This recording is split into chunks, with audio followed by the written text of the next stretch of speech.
Ladies and gentlemen, welcome back to another awesome stream of Valorant CCL. We are in week 3 playing against South Dakota School of Mines. I'm with Mitch here. How are we doing, Mitch? You know what? I'm doing great, and I'm really looking forward to this match tonight. It's supposed to be a pretty heated match from what I've heard. Yeah, and after having some great weeks playing UND last week, I'm really seeing a lot of strong aggression coming out from DSU here. Oh, definitely. I mean, last week, I don't even want to sugarcoat it at all. We 13-0'd UND. It was kind of a dumpster fire, but it was fantastic to watch. I remember one of the rounds, they literally all bought ops because they were just that far ahead. And you almost have to wonder, at what point do we get the entertainment that we're looking for? At what point do we get the content? When do we have the team that tries to strike us down? Well, Colin, I think that is tonight. As you said, we are playing against South Dakota School of Mines. And previous seasons of CCL, you would have been like, no, this is where we 13-0 someone else again. But School of Mines has recently done what no one else really has been able to do, and they beat Dickinson. Except for DSU. DSU beat them in the regular season last year, but then they took us out in the playoffs. And now School of Mines has come in and beaten our rival. So this is supposed to be a pretty heated night. Very scary matchup, I think. Yeah, going to be very fun, though. Supposedly they have, I don't remember if it's just a new player or if they've just been putting the training in, but just the fact that they beat Dickinson is just blowing me away. But hopefully, as you said, this is supposed to be a pretty lengthy, pretty intense match. And hopefully we see all 3 maps that we have lined up for today. Yeah. We'll be starting, ladies and gentlemen, on the newest map added to Valorant, and we haven't seen it yet here on the Trojans Esports channel, is Lotus. One of my personal favorite maps. Some people hate me for it. I can't respect I'm a Lotus you fan. it. It's so much fun. It's a very tight map. I play Fade on that map. It's so much fun. I really enjoy it, and I'm really excited to see how such a high level team plays against on this map. I want to see. I almost want to take notes on my own so I can implement them into my own. I can go grab the notebook if you really want me to, but no. And then after Lotus, we'll be sticking with the 3 site maps, and we'll be going to Haven. So I don't need to wait for it to be the 3rd map tonight. Colin, I don't know how much past CCL you've viewed, but I always like going to see Haven because it's usually the 3rd map. But we'll be seeing it guaranteed tonight. And then to round it all off, if we go to the best of 3 and we go the full distance, we'll be ending our night on Split. Again, just such a nice, fun, refreshing map now that it's been, added back to the competitive pool. And I'm super excited again to just see how that plays out. We saw playing Viper on that. I know you play Viper yourself. I do. Playing Viper, play a lot of popping your ult right in mid is such a strong ult. Yep, I'm expecting Vipers. I'm expecting Sages up in mid as well. I know you play a lot of Sage on Split. Just being able to wall that off when a Viper doesn't have her ultimate up is super strong. But seeing as we'll be starting on Lotus, I gotta say, the meta or the agent picks on Lotus have kind of surprised me because it's not what I at first expected. When I first saw Lotus, with it being so close quarters and so tight as you had said, I expected Viper because Viper is able to cut off so many different angles, her wall going through other the physical walls, and you're just able to get so much so many lines of sight cut off. Turns out Viper's kind of terrible on Lotus, not the pick, and it turns out Omen is actually the controller of choice, just being able to have the vertical versatility that he has. But the surprise pick apparently is Chamber. From our observer today, Chungo, he was giving me some insider knowledge. Some of the pro games that he's been watching they've been running Chamber. Interesting. I mean, I guess in a sense it does make sense considering how tight the map is. Like I mentioned before, now that Chamber, kind of a little bit of a nerf that he has now, but he still has one TP that he can use, and it's a lot wider radius. And I mean, I can understand how a TP can be used in that sense, where if you're playing on B, you can TP from just straight to C. And, because it's just like a little bit of a loop. It's nothing too crazy. The sites aren't terribly too far apart. So I can understand how that might work. And, I kind of want to... Supposedly, it's like you're sitting behind, or you put your teleporter behind waterfall, and then you're able to just peek out and get back pretty easily. And it's as you said, such a wide wide radius that you're pretty much able to play anywhere. Yeah, and I want to kind of get back to what you said about Omen. That kind of surprises me too, just a little bit. I would have thought, I understand how Viper maybe not necessarily the best pick that you'd want here. You don't have those independent smokes that you might be looking for on such a map like this. But Brimstone, I haven't seen a lot of Brimstone, and I'm kind of a little bit shell shocked as to why, because his ultimate can just shut out an entire site. I think it is this on, especially Lotus. It's the size of all of the sites except for maybe A, but I mean. That other than that, you have 2 other sites. It's a 3-sided map. Yeah, 100%. But I also when I first heard that Omen was gonna be the controller of choice, I had the thought of why not Astra? Astra does a similar job that Omen does of having map-wide smokes, but she also has such a strong utility, especially in higher level leaks like this, that you're just able to get the vortex, the concussion, and you're able to apply so much more pressure with Astra map wide than Omen. But apparently it's I cannot remember what the order of sites is. I think it's the leftmost map, the one with the verticality. We'll be seeing when the map drops in, but he's able to teleport up there, and that's why he's so strong, especially or teleporting completely across the map. Speaking of agent picks, I'm not too terribly surprised off of School of Mines locking in what they have, but Billy is throwing everything we've just said out the window and is locking in Viper. Actually, Frog and Billy are both going to be locking in controller agents. We see an Omen on each side, and we'll be seeing Xeon on the Chamber. We have a double controller, double Sentinel lineup from DSU. There is one initiator and no duelist on this team.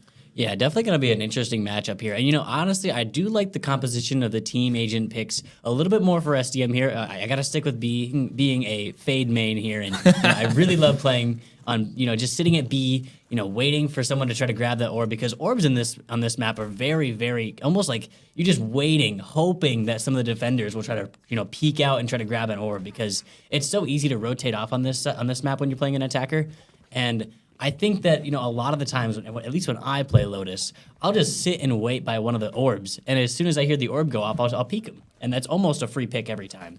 I think that just comes from how aggressive, especially the defending spawns are, the spawn walls that block them in. It's just, you're able to get basically into the attacker's spawn right away. And so there's not a whole lot of room to play around on those ultimate orbs. We'll be seeing an early stack up towards the A site, which I apparently is the way to go. This alleyway here is a pretty standard attack, because you're able to get so much room as the offensive team compared to the other 2 sites, and you're able to open up this door and open yourself into tree pretty easily. We'll be seeing kind of the early fake out.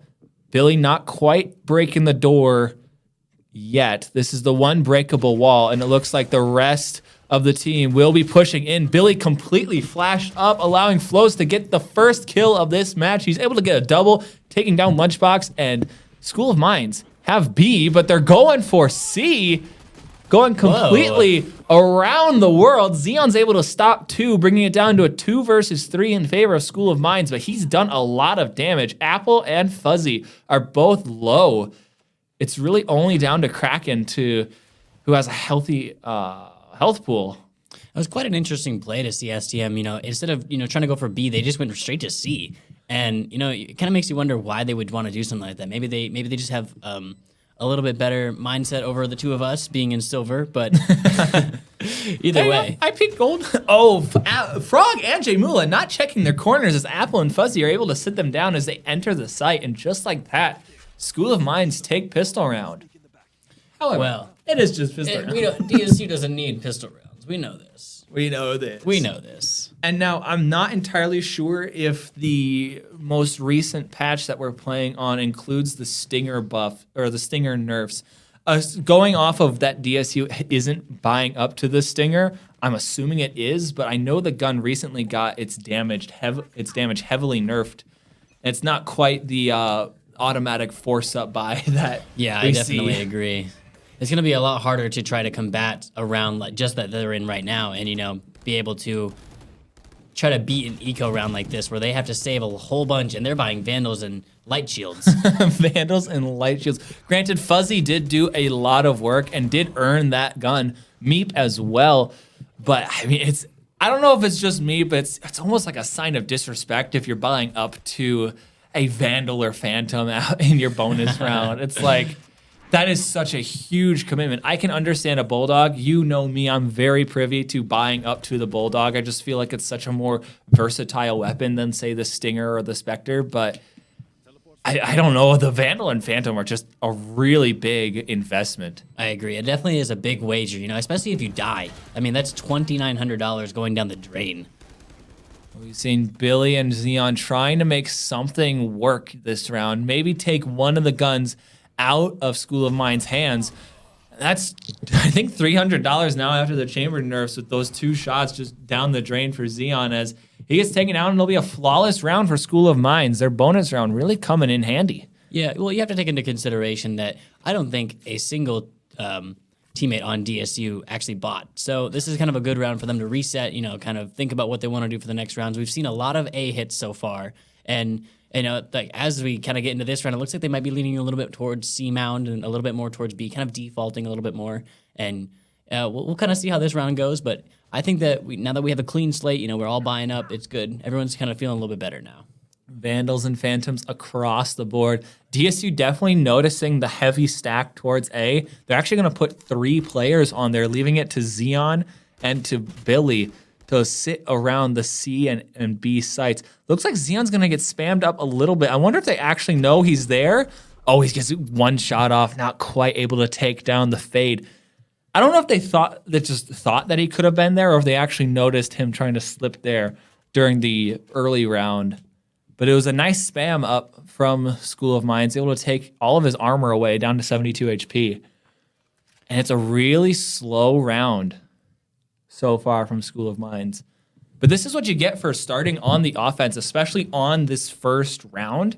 You're able to set the pace in such a way that really it's up to DSU to kind of make the move, even though you're on the attack. You're able to switch it up and really choose how this game is going to be played. And we're going to see School of Minds really finalizing their choice towards C with 35 seconds remaining. It's really only Xeon left on this. He's good for 2! And the rest, it's just Xeon here. I think Jaymula has finally made his way towards C, and he's able to get 1, but he has to back off as he is flashed up. Not good for another. It's down to Kraken and the Breach.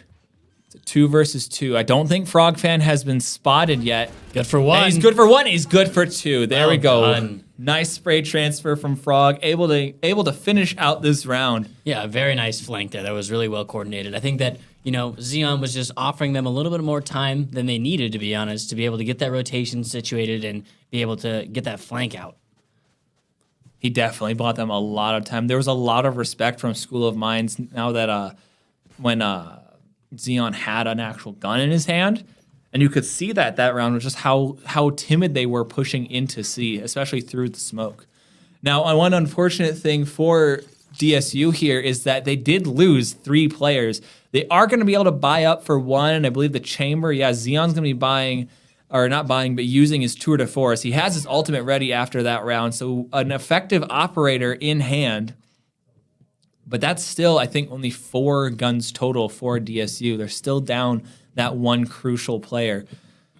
Flows, on the other hand, is going to be popping his jet knives as well. So both ultimates, the first 2 ultimates on the board for both teams are going to be popped this round.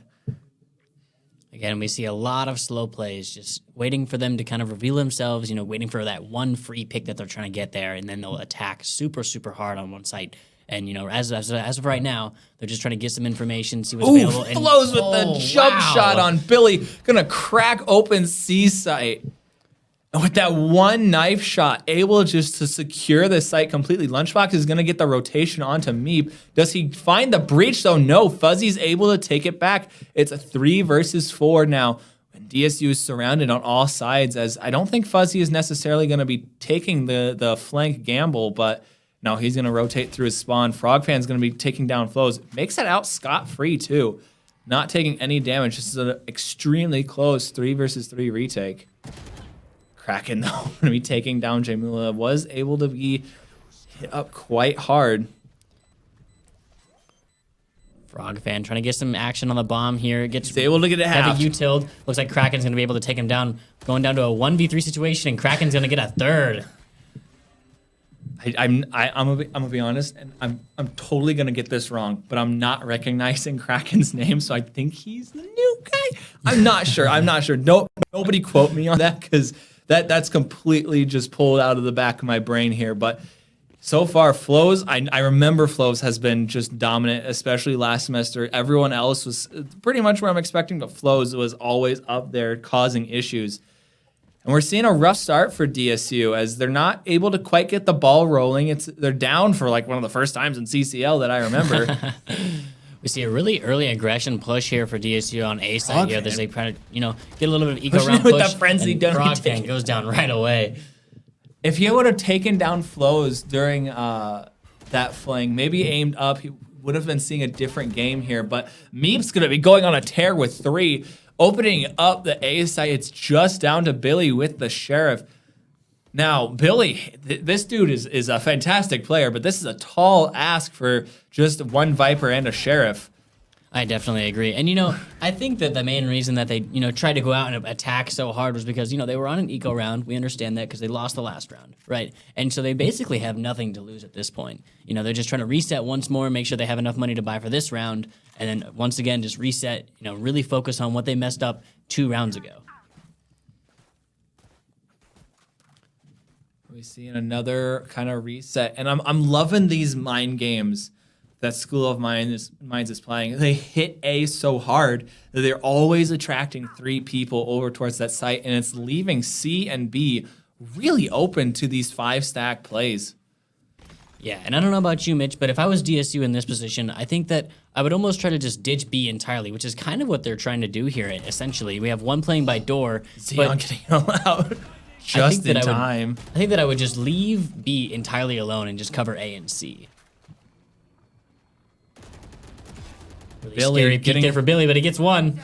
He's going to stop visiting Uncle Owen as he's able to get his first kill this round. Breach is still lit up, and with the attack and Killjoy ultimate, they're going to be buying C mostly. Yeah, I think, no one's going to get shut down, but they have the spike plant for basically free. And now it's on to DSU's retake. I am noticing that we're getting the spike down. Billy with a nasty headshot onto Apple is going to get avenged by Meep, and Flo's taking down Jamula and Lunchbox. Going to clean up the map, actually. Flo's just going to town on DSU. Wow.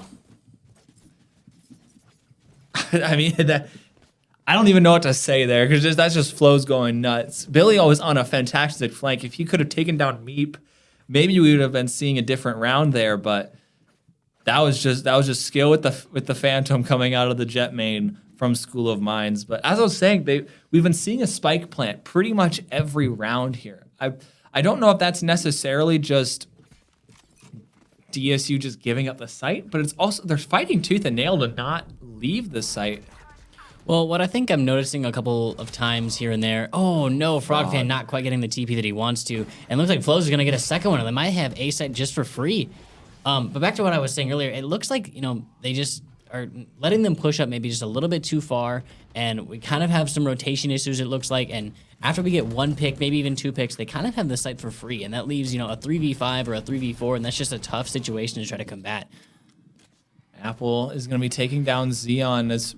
It's down to Billy and Lunchbox.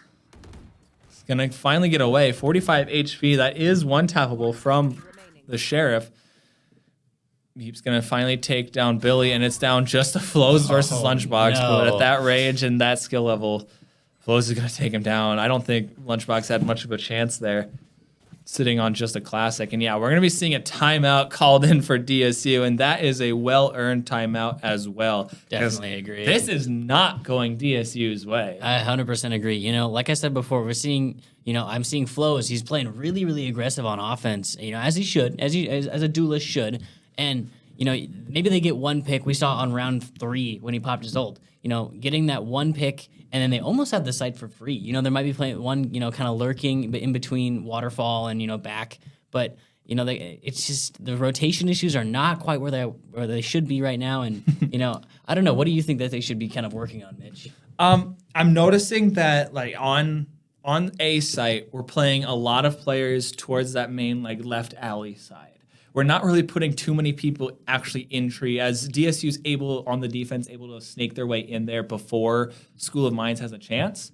And so I would like to see more of a play around there. Also, I'm noticing that School of Mines is now jumping from A site when DSU's on a save to C site when DSU's on a buy, because I think they kind of know that the idea is stack 3 on A.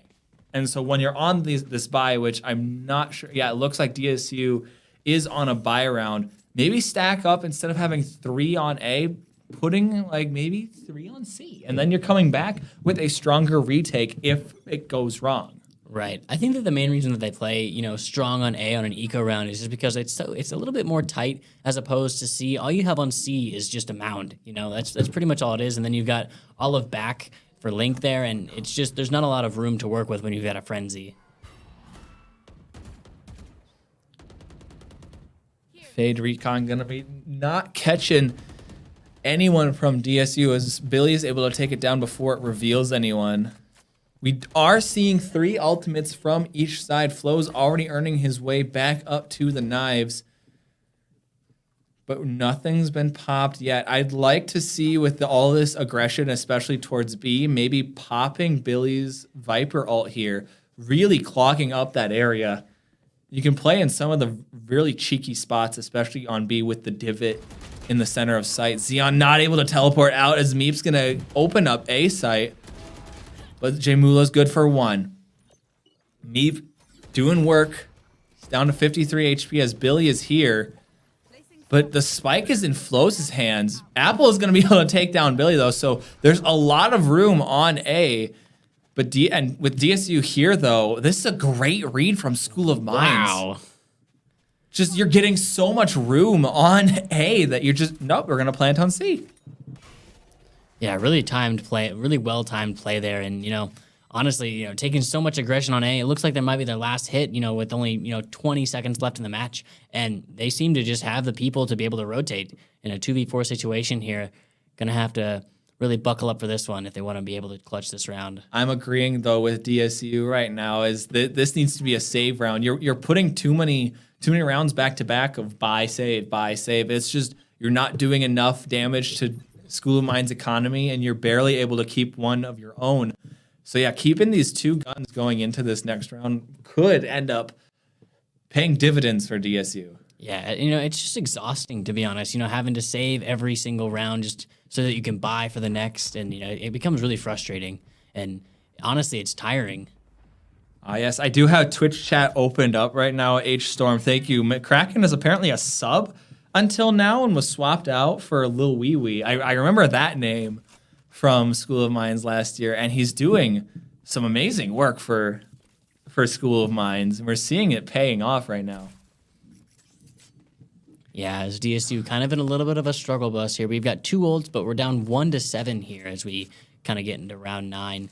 And, you know, I mean, I haven't seen any huge B pushes just yet, but yeah, a lot of A and C's. A lot of A and C pushes here. And we see Billy pop his ult right away, trying to take some mid control. I love this from Billy, especially being able to push it out so far. You're able to get it just around the corner, where if they have any hope of pushing through that main area there, they're going to take so much decay damage. It's almost guaranteed to not go B this round. And with that, I think Xeon, is going to be able to play around on door and really do a lot of damage from that angle. But it just looks like School of Mines is going to be flushing him out and not allowing him to get much room. He's good for 1, but Fuzzy's going to take him down. The trades for School of Mines are just on point all day today.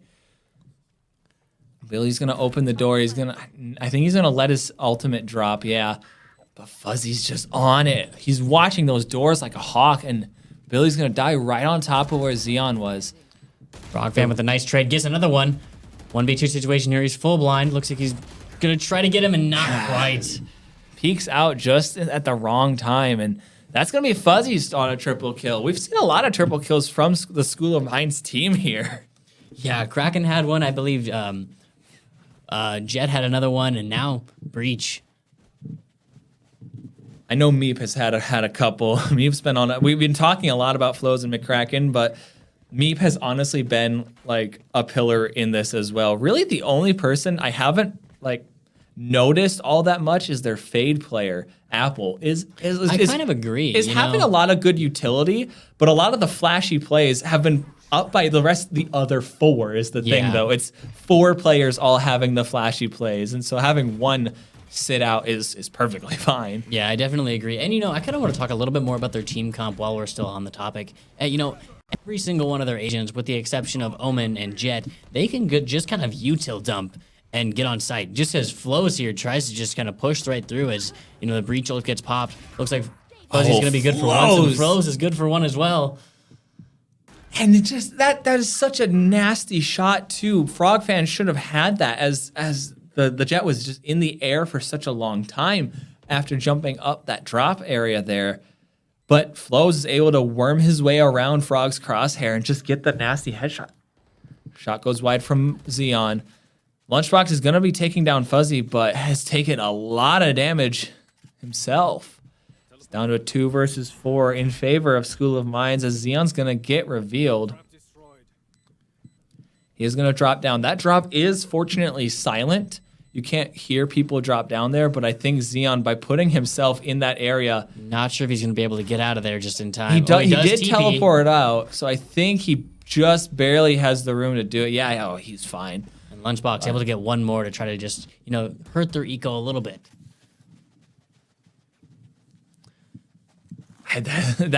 I don't know what to say right now. It's DSU. However, here's the brighter side of Gray right now. You're getting your butt kicked. However, is it possible that Lotus is just an offensive-sided map?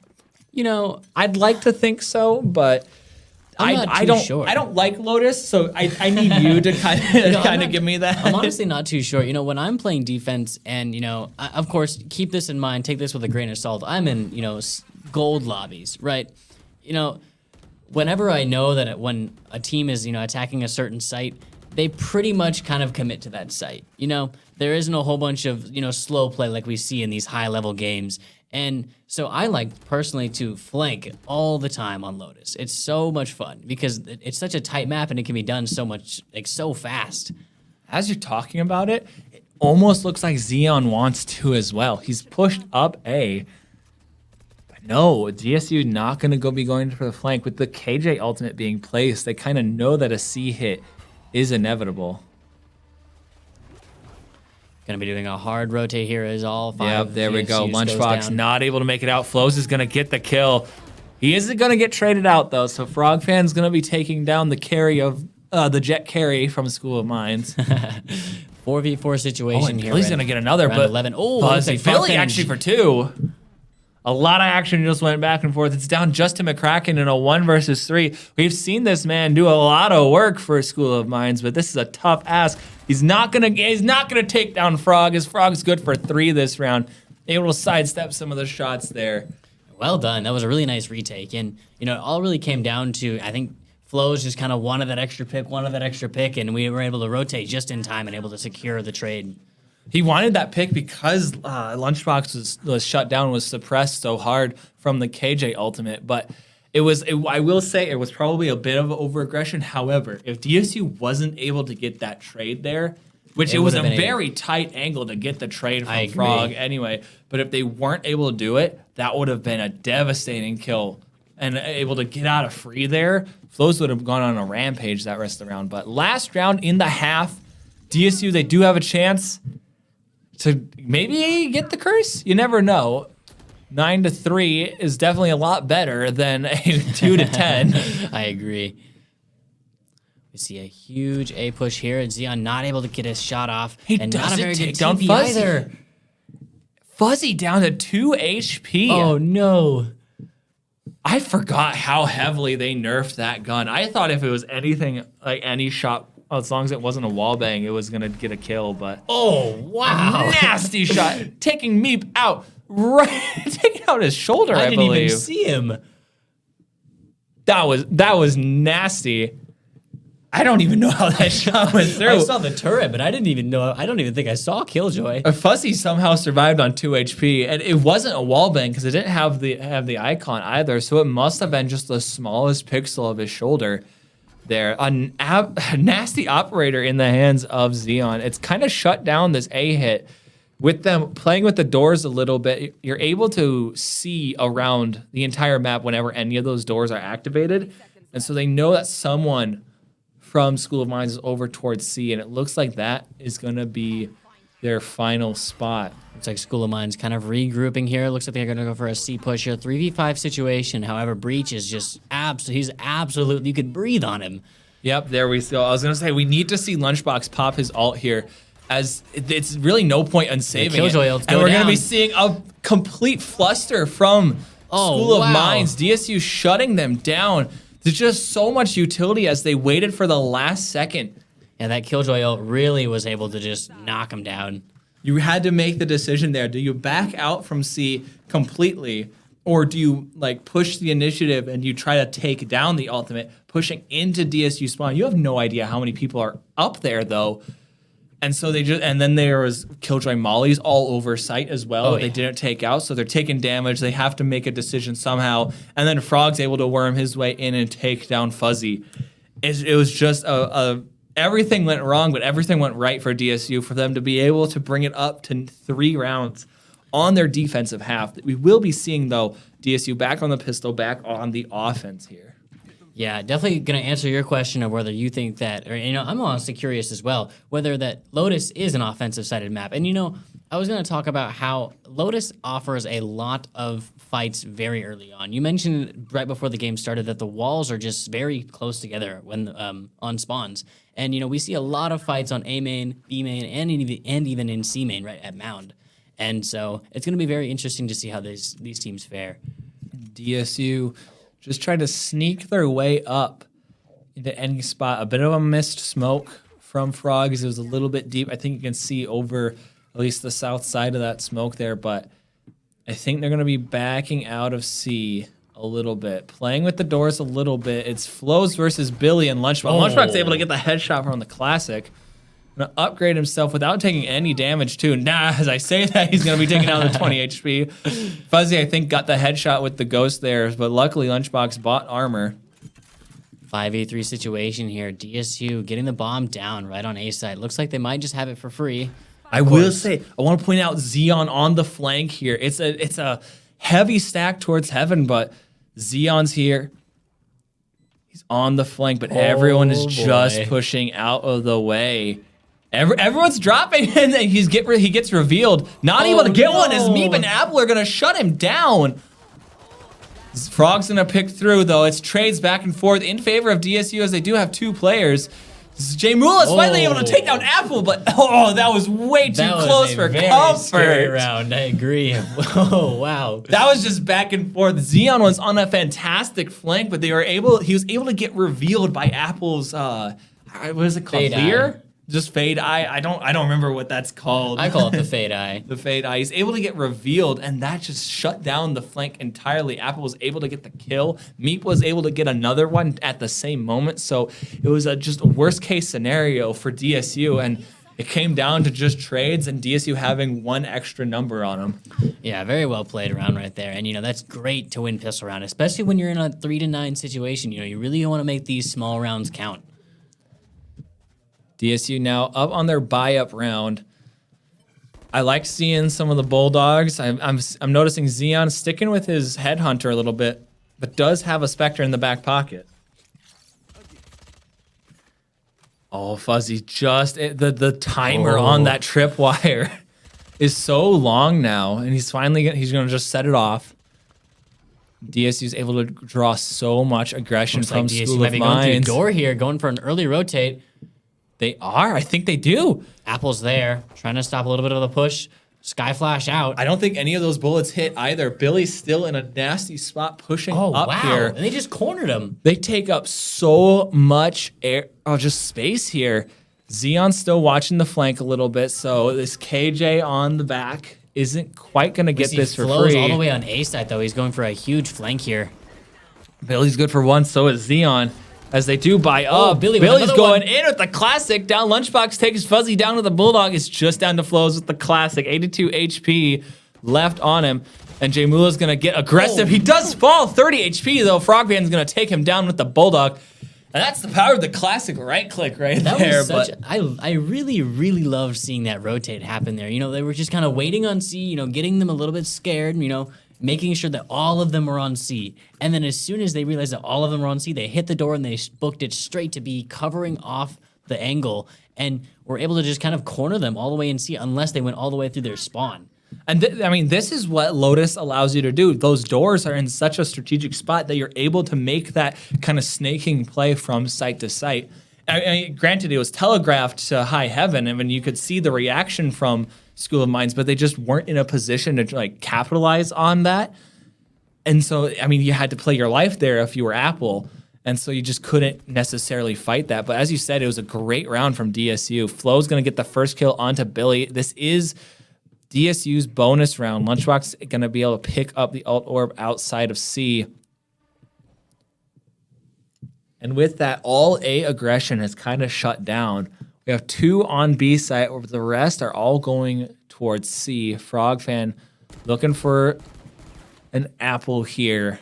Able to do a little bit of damage with that Bulldog spam.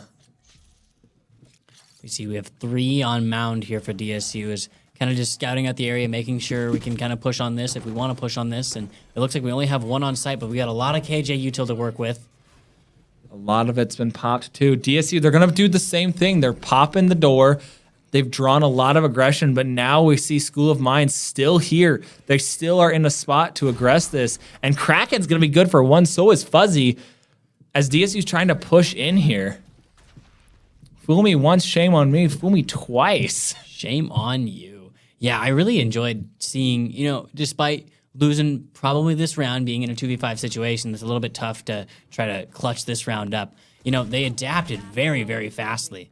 And me, we're going to be able to take down Lunchboxes. This is kind of all over for Frogfan. He's going to get flashed up, and that's going to be a flawless round for School of Mines. Granted, it was a little expected, as they did have full Vandals, full Phantoms, but if you're DSU, you're really hoping to possibly get 1, if not multiple, because each gun you're taking away is a huge investment from School of Mines having to buy into this. Yeah, However, just something. They are on their buy-up round now. So DSU, they're going to have the tools, the weapons in their back pocket, ready to be taking it to School of Mines. Billy, not quite able to buy up 2 heavy armor. We're going to be sticking with the light shields. But we're going to see Xeon with the operator. It's a great agent. It's kind of what Chamber was built around, but he's not able to push up. Flows has just gotten so aggressive. They're trying to get the orb, but Billy says no and takes him down.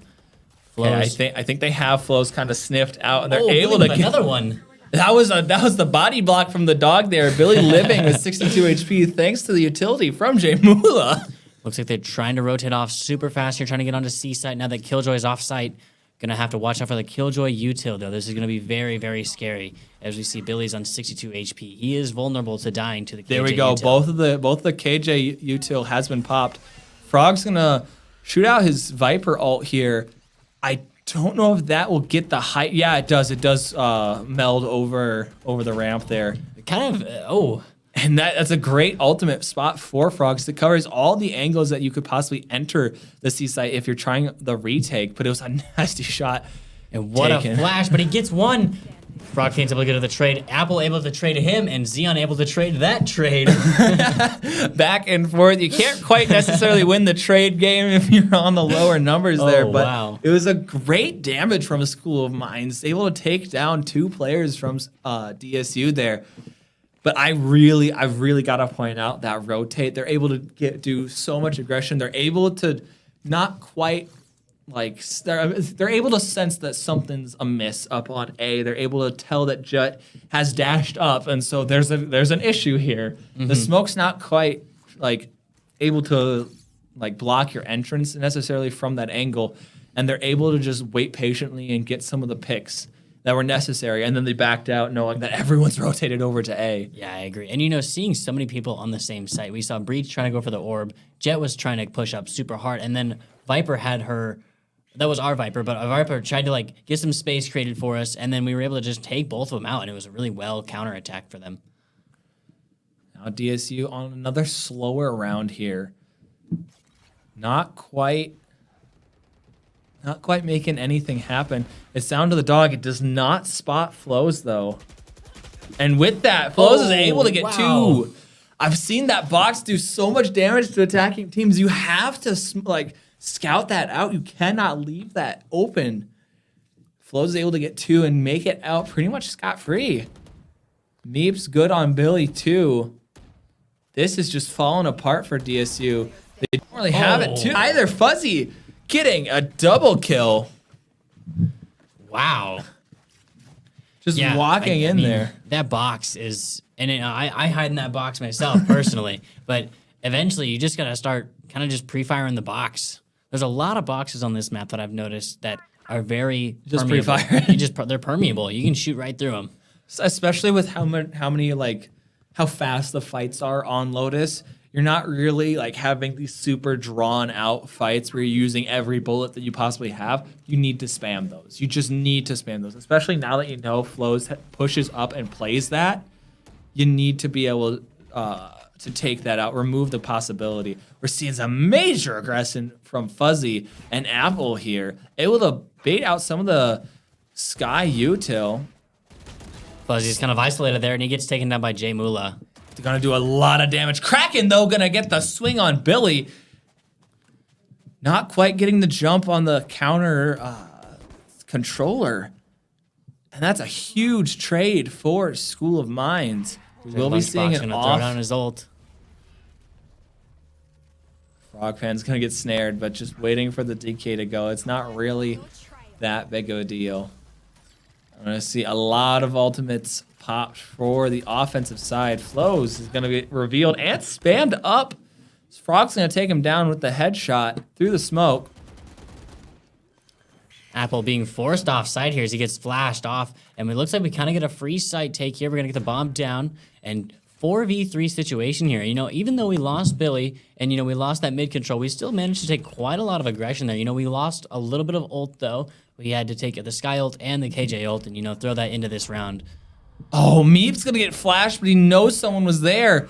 Xeon's able to get the trade, though. Xeon good for two, and Frogman going to clean it up. Well done.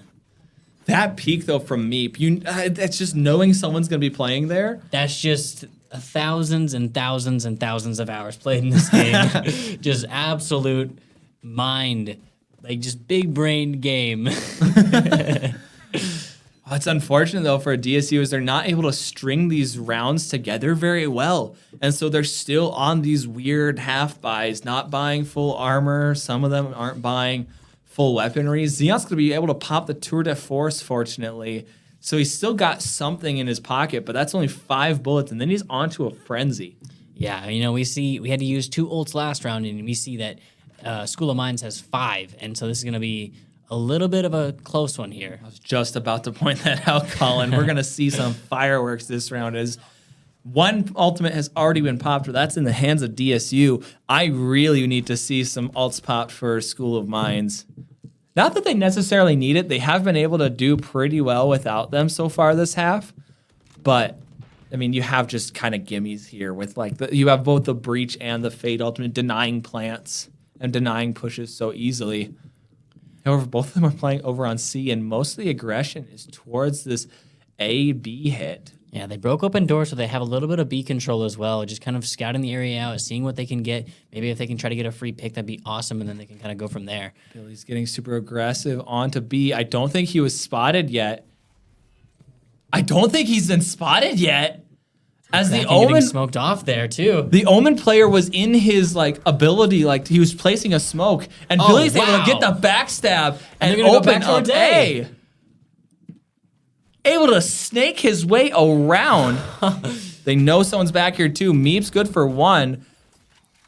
Really contemplating trying to get that ult bomb down, but if he gets killed, then he's going to be able to not get it down. And it looks like DSU is going to get the bomb down on A site.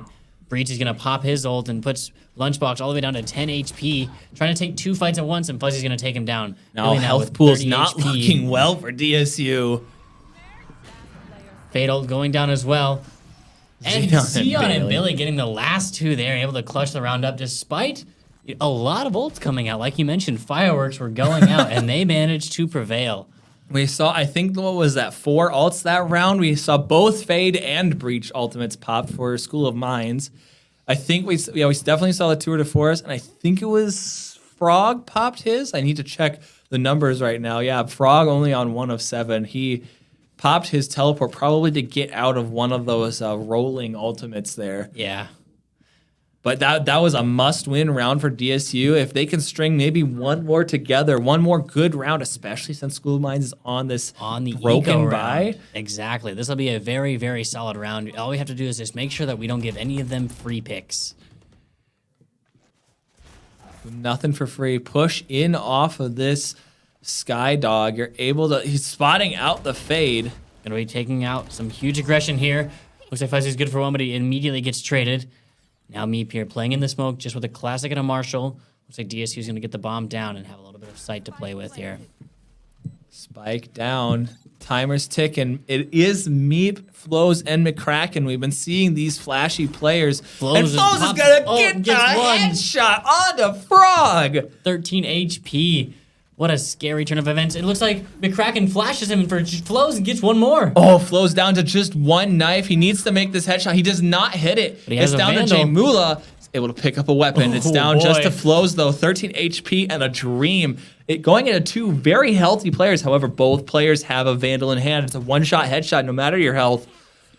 We'll be seeing flashes going up and down. Nice. Jay Mula, though, good for 3 that round, solidifying the 9-11 round score line. That was a very coordinated play between McCracken and Flows there. And I don't know if you noticed, Mitch, but Flows was playing for Mound, and was trying to take some Mound aggression there with his ult.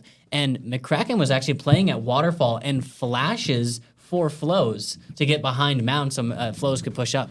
That's great team coordination. I'm loving what we're seeing from School of Mines. As we said in the pregame here, this is an electric match, and I'm hoping it goes all the way. We're seeing such competitive rounds, even on that broken bye, or the save round, you could say. It still came down to 2 players, which is not what DSU really needs, as they need to be stringing these rounds together, especially since they were all on such a broken bye. See a huge B push here as McCracken's kind of alone, gets taken down. Zeon now watching here. Going to be pushing towards Killjoy. Killjoy going to pop down the ult and kind of just waiting towards, hopefully he can get this Killjoy taken down as we have the bomb down planted. So we're going to have to be careful for this. He gets good for 1. He's not able to get it, and that costs 2 DSU players their lives. Flows is good for 1. I think Jay Mula's in a safe enough space that he's not quite going to fall. But just coming down to the wire. Flows pushing in super hard into his smoke. Gets 1, but gets traded immediately. Apple it's down just to Billy. Billy's good for it! Oh, wow. Billy pulling out the classic last second. We got to see that again. As it was, Jay Mula was completely stunned up, and Flows is going to push in, but it's a poor timing for Billy, at least, on the Fade utility. Frog Fan's going to fall to Apple, but Billy, no ammo left in his Vandal, switches to the classic, taking down Apple. I mean, that is exactly why you have Billy on this team. I mean, the dude is nuts. And, it would have been maybe just like 10% cooler if he got the headshot with his Vandal. But he had 1 bullet left in with it. the 1 bullet, getting a headshot would be very, very cool. Flow's going to be taking it down. Take him down right away. And that's the only ultimate for DSU that was available. Lunchbox is only 1 away, so maybe if you're able to get the ult orb out of Mound, you're able to take a site relatively free. But I mean, that pick on Billy is going to do a lot of damage for DSU. Regrouping here. Zeon's going to get the 1. What was that shot, Zeon? Takes down Meep, evening up the scoreline. Health pool's relatively healthy from both teams. Only Flows really hurting at all. But now I'm loving what I'm seeing from Frog, because you know how like aggressive they've been on the flank. Flows has loved the flank this whole game. Lunchbox throwing down his Killjoy util and also his ult. Gonna be getting one, but also getting traded there, Xeon. Oh, he doesn't. That's he two doesn't. players. It's just Flows available. He is gonna get 2. Flows good for 3. 4 bullets left in the chamber. It's down just a Frog fan. But he needs to make something happen. This is a dangerous team to push into, but Frog is good for it. Oh, wow. I just looked like McCracken was just terrible timing, honestly. He tried to go for the bomb, and as soon as he did... We can see it again. Flows is going to tap the spike, gets the smoke down, but he's not hearing anything. Gets the 1, and this is the tap from McCracken. Oh, no. That's just poor timing there. And Shooter Frog timing fan is going to be able to get nutshell. the trades. And Colin, we're seeing a tied You score know line what? here on Lotus. You know what? I'm going to have to agree with you on this point. I think that Lotus may be an offensive-sided map. All right, I agree. All right. This has been a nuts game, left and right. Got 2 ultimates on School of Mines side. Jmula's going to pop the Sky ultimate, bringing DSU's number down to the same. Flows and Apple, though, are here with their stalwart defense. Lunchbox and Billy going to be able to get the trade, though. It looks like they might have sight for free here. Only ultimate that the School of Mines has is going to be Omens, and not quite necessarily too useful for the team here. You're able to like scout out the Viper ultimate a little bit, but realistically, you're gonna not be popping that here. You would have loved maybe Fuzzy to have the trying rolling to get some play thunder. action going on here, getting through. He's not gonna get it. The spam on Billy, take it down to 4 HP. Both players sitting on 0 bullets left in their Vandal. Billy's gonna have to reload anyway. 4 HP, but the Viper ultimate is still up. It's down really just a Frog fan as Billy's gonna be playing with this door here. He's gonna let his ultimate drop though as McCracken and Meat are gonna come in and steal the round away, bringing us to map point. That was a very, very unfortunate round for DSU there. You know, Fuzzy just had a great flank, you know, weaving between the wall and the edge of the Viper ult there to try to, you know, hunt down Billy. I like the Viper. Nothing happened. Okay, Fuzzy. No, we watched that. We got that on camera, man. But no, dude, I loved what Billy was doing because honestly, it's a smart play to sit back in that little corner. You're able to leave so much room available in your ultimate for the opposing team to scout out. It does become a little bit predictable at these higher levels that you're going to be playing in that little corner there. But it was just, as Fuzzy said, Fuzzy didn't want us to see that, but just the spam shots left and right for both players. Gonna net Billy the win, but on 4 HP was not able to settle up the round. Mat point for School of Mines. It's do or die time for DSU. I'd love to see an overtime in our first map here. Yeah, that would be very exciting here. We see Xeon popping his ult now, just kind of, you know, waiting some stuff out. We have Breach ult for School of Mines here. And, you know, going to be very interesting to see how this kind of plays out. Now, I know Killjoy has been almost always playing on C here, so it's going to be very interesting to see how they try to fare against the Killjoy util here. I'm loving the discipline from Meep. There is no angle that DSU can push in on that you don't, like, expect. Without being awkward. And you will, like, know when they do it, too, because you have the turret watching when they come in. They can't sneak around right. But Meep is gonna be taken out. McCracken's good for 1, but Billy has just opened up this B site, pushing up. It's just down to the players from A. It's down just to the Breach, who's able to get the Rolling Thunder off, taking down most of B. Xeon's gonna be flashed and pushed off of the angle. Doesn't quite get the last shot, and Fuzzy's gonna be good for 1. 3v2 situation on here. the rotate. He's gonna be hunted by Fuzzy. Billy good for 1. It comes down to 1v1 situation. And there we go. And Lunchbox takes it, and we are now into overtime. Ladies and gentlemen, we said this is going to be a fire match, and this is not disappointed at all. Wow. In the midst of all this, Flows has gone on an absolute tear and is dropping a 30 bomb. And, you know, I hate to be that guy, but it really comes down to, you know, just kill the good guy. Kill the carry. Kill the carry. It's not much after that. And, you know, I'm not trying to discredit any of the other team on School of Mines. Of course, you know, they're very respectable in their own rank. They will destroy me any day of the week. Of course, so. I stand no chance, so. But, I mean, you kill the carry, you take down Flows, and you kind of win the round. It gives you a little bit of breathing room, a little bit of weight off your shoulders, if you will.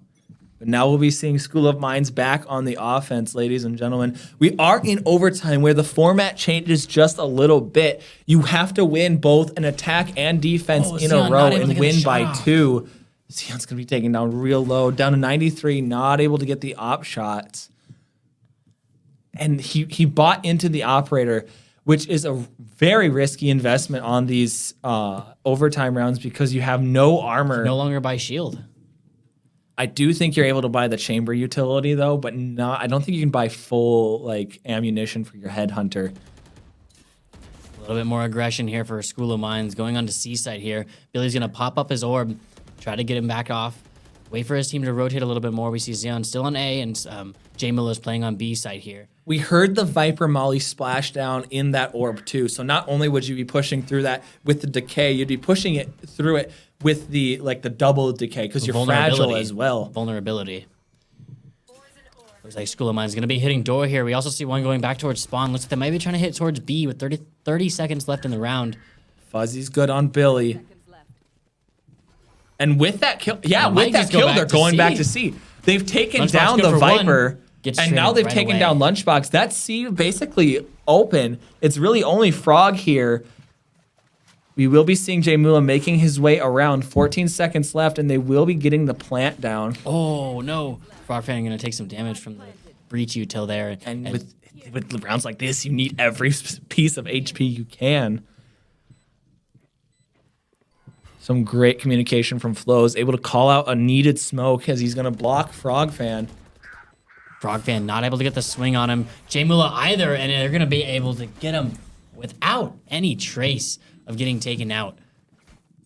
Flows sitting healthy on 70 HP. And now we're back to School of Mines on match point. DSU back on the offense here. No operator bot from either team. I honestly prefer that on I think it's overtime. A safer choice. It's a much safer choice. It could have worked. Granted, that could have been a completely different round had Xeon gotten the kill on Meep or onto Fuzzy in that early stages on A. I definitely agree. That was super unfortunate not being able to get those picks early on. But now we'll see if School of Mines wins this. Then we go on to Haven, and they'll be up one map, which will be like the first time in the regular season DSU has dropped a map ever.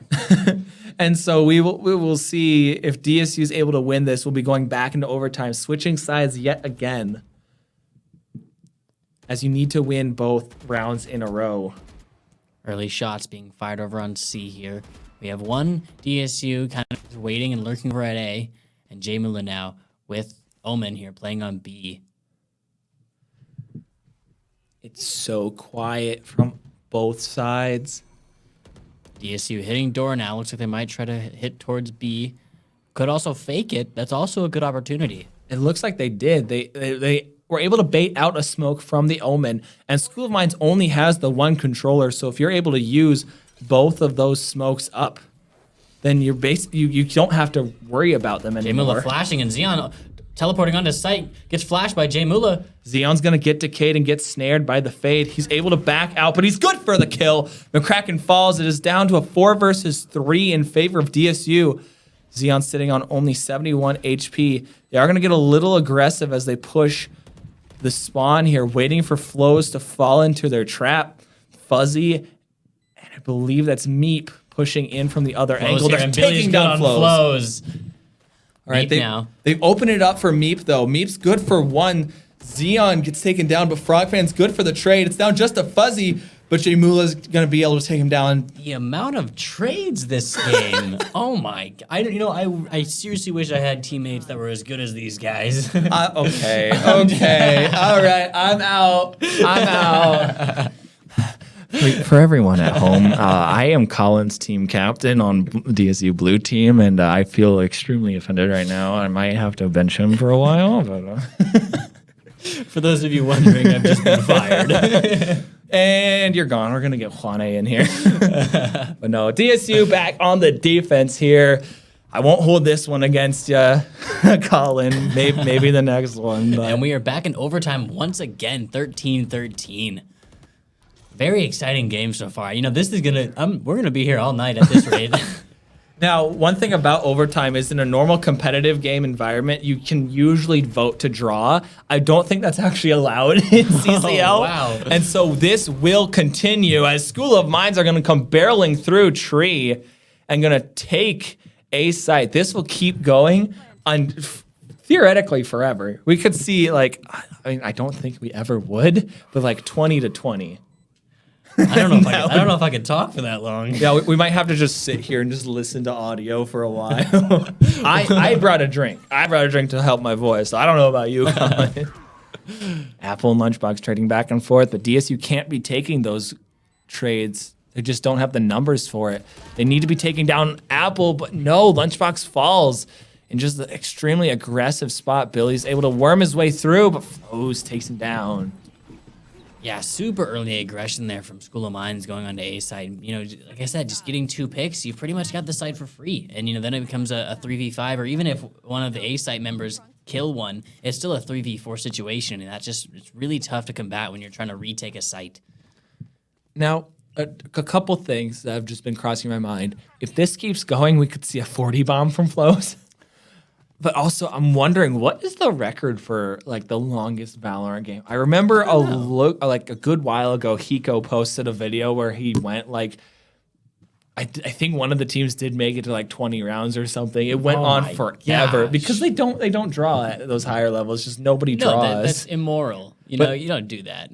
But we've just been told that the longest Valorant game has apparently been 58 rounds. That's exhausting. How do you do that? Oh my gosh. God, I'm trying to do math right now. 58 divided by 2 is some math. It's late in the night. I'm not in a math course right now. 29 rounds. So someone had to get to 29 rounds before. That is tough. We see DSU taking a little bit of fights from C, and now we're backing off and going hard towards A as Billy's pushed up super far, but Flows now sitting inside of Tree here, trying to stay unnoticed for as long as he can. It looks like Lunchbox is going to be opening up the door. Frogfan with him. With the nasty vulnerability there, he is still able to get one. Flows is just an incredible player. Even with the vulnerability and having to move, he's able to get the kill onto Xeon, who is just crouched up waiting for the peek. And now it's even numbers across the board. Meep not going to fall to the long-range Frogfan shot. Kraken will, however, to Billy, as the rest of DSU is just focused up in Tree. Comes down to a 3v3 situation. Now a 2v. Oh my gosh, Apple's good for 2. Billy and Jamula both pushing out while they were decayed, and that will be it, ladies and gentlemen. Meep getting the final kill in this map. DSU drop their first map of CCL year. That was, wow. 13-15 overtime in our first map. That's insane. That was, in hindsight, if you're going to lose, we gotta go back to the scoreboard real quick. In hindsight, if you're going to lose, you're going to lose in overtime. You're not going to go down without a fight. But, dude, 35-20, and then Billy's on 24-20. Flo's got 11 more kills and the same amount of deaths and assists as DSU's top frag.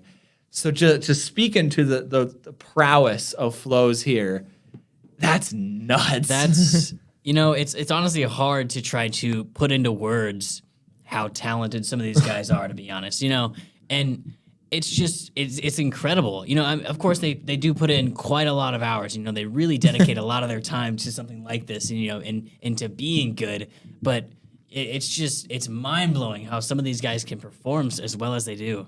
And what it comes down to is milliseconds between my ability to flick onto a head, assuming I hit the head, and these players being able to hit the head. It is just the consistency and just a very minute amount of time. It is just milliseconds that separates us here. That is just phenomenal gameplay from both teams there. But that will be Lotus for this series. School of Mines are going to be taking the first map away from DSU. And that one hurts me a little bit. But we will be going to see Haven next. Keeping in in line with the theme of staying in those 3-sided maps. I personally am not a huge fan of Haven. Which I don't get. I think it's such Cole. a hard map. I think it takes, and maybe that's just me being skill issue, to be honest. Maybe I'm just not good enough to play on the map, but I just think that it's such a hard map to play on. It's almost like a psychological warfare, if you will. It definitely takes a lot more coordination. Where Lotus has the 3 sites, it's still relatively close together. It's still close knit. You're able to get the rotates on a whim pretty much. Where Haven, you need to have a plan and then a plan when the plan fails, and then a plan when that plan fails, and then you also need a backup plan when the first one actually succeeds, but then you need a plan after that. It is just a mess because of how spread out it is and how many different avenues and how long it takes to rotate. And so even though they're both maps that have 3 sites, they play nearly completely differently. Yeah, I totally agree. The maps are they may both have 3 sites, but they are in no way comparable in my eyes. But I know you don't like Haven, as you just pointed out. I personally really enjoy Haven. However, I enjoy Haven for stupid reasons because I enjoy Viper, as everyone knows. I'm not going to get into it. But on especially C-site Viper on the attack, I don't know why, but it just feels natural to be there, especially when you get your ultimate down. You're able to, if you're able to put it on, I don't know really how to describe it to people without having the map up, but the left side of the map where you have the generator like up the elevated platform, if you're able to get your ultimate down planted over there, nobody looks up. You're able to keep the bomb there. Nobody looks up initially, and you're able to get the highlight there, so you're almost always guaranteed 1. And then by then, you're able to jump down. There's a box in the back corner, and then it makes no sound because it's not a far enough drop. And so you're just able to weave your way around. Before the Viper nerfs, too, you were able to completely go around box. I think I remember some games where you were doing that, to be honest. I have a clip, and it's one of my favorite clips because the Phoenix player I got the last kill on was so mad at me. Because I ended it with a knife kill, but I'm able to get 2, and then I move out of my ultimate. He pushes in, and then I'm able to just worm my way around the box in the center of sight. You can't do that now because they nerfed Viper's ultimate. You have to play in it now, which I guess I'll get over eventually. But I think if there's something to say that I enjoy about Haven, I think it's gonna have to be Sova players. I admire a really good Sova player, and Lunchbox, very credible for that. We've seen Lunchbox play a very, very well played Sova on Icebox. And we've seen that multiple times, and it's so much fun to be able to see stuff like that. And it allows for a lot more team coordination and really fancy and creative plays to happen. And I really have to credit Haven for things of that nature as well. See, another thing about Sova, I like that you pointed this out, is we don't see him on many other maps. And so by playing, except for like Icebox, as you had pointed out. So seeing him on Haven, you're not entirely used to seeing the util. You're not used to the timings of the dart and then the actual time you have to kill it before it will start revealing you. You only ever see him on Haven or Icebox. But granted, does that ever play into the we're expecting a Sova? I mean, I'm not too sure actually. I mean, Sova, very credible, and those kind of longer maps, I guess you could say. We see countless. It doesn't matter what rank you are. I would say we see him on Breeze, but Breeze is gone. Breeze is gone, unfortunately. But we see countless C-long post-plant setups on Haven, and it's inevitable. And Sova is just unstoppable there, to be honest. Along with Breach, of course. His post-plant is very well timed. But you don't even have to have your ultimate to be able to be effective playing post-plant on C with Sova. You can just... You got the lineups? You can just yeet those darts. Bounce it off of a leaf, and it goes way on the other side, and then it goes back, and you kill somebody. And it's the wrong game, but simple geometry. Another bow-wielding nerd. But I totally agree. Okay, so this was 2 years ago, but... I used to not just be a Viper simp all the time. Really? I actually used to be a Sova player for just a little bit. It kind of ended when I got into like the actual esports scene at DSU, because then people needed controllers and I just fell into that niche, and now I'm here forever. But funnily enough, I played Sova with FrogFan back when Valorant first started here on DSU. I did it for one game, and it was because nobody else played Sova. And so I really appreciate seeing those Sovas as well. But, okay, well, we can talk forever, but we still got quite a lot of time before our next map here. So we're going to throw it to a quick 2-minute break here. And we'll be seeing Haven next. We finally get to see Haven. It's going to be a very fun match. I'm super excited to see, especially, seeing a team that's, a very, very strong opponent. Mm-hmm. So we'll be right back with more CCL Valorant on Haven. Stick around.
All right.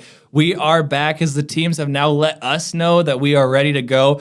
Unfortunately, Colin went to go get a drink of water during that time because we thought we'd have 2 minutes still. But no, the teams are ready to go, and we'll be getting into Haven relatively shortly.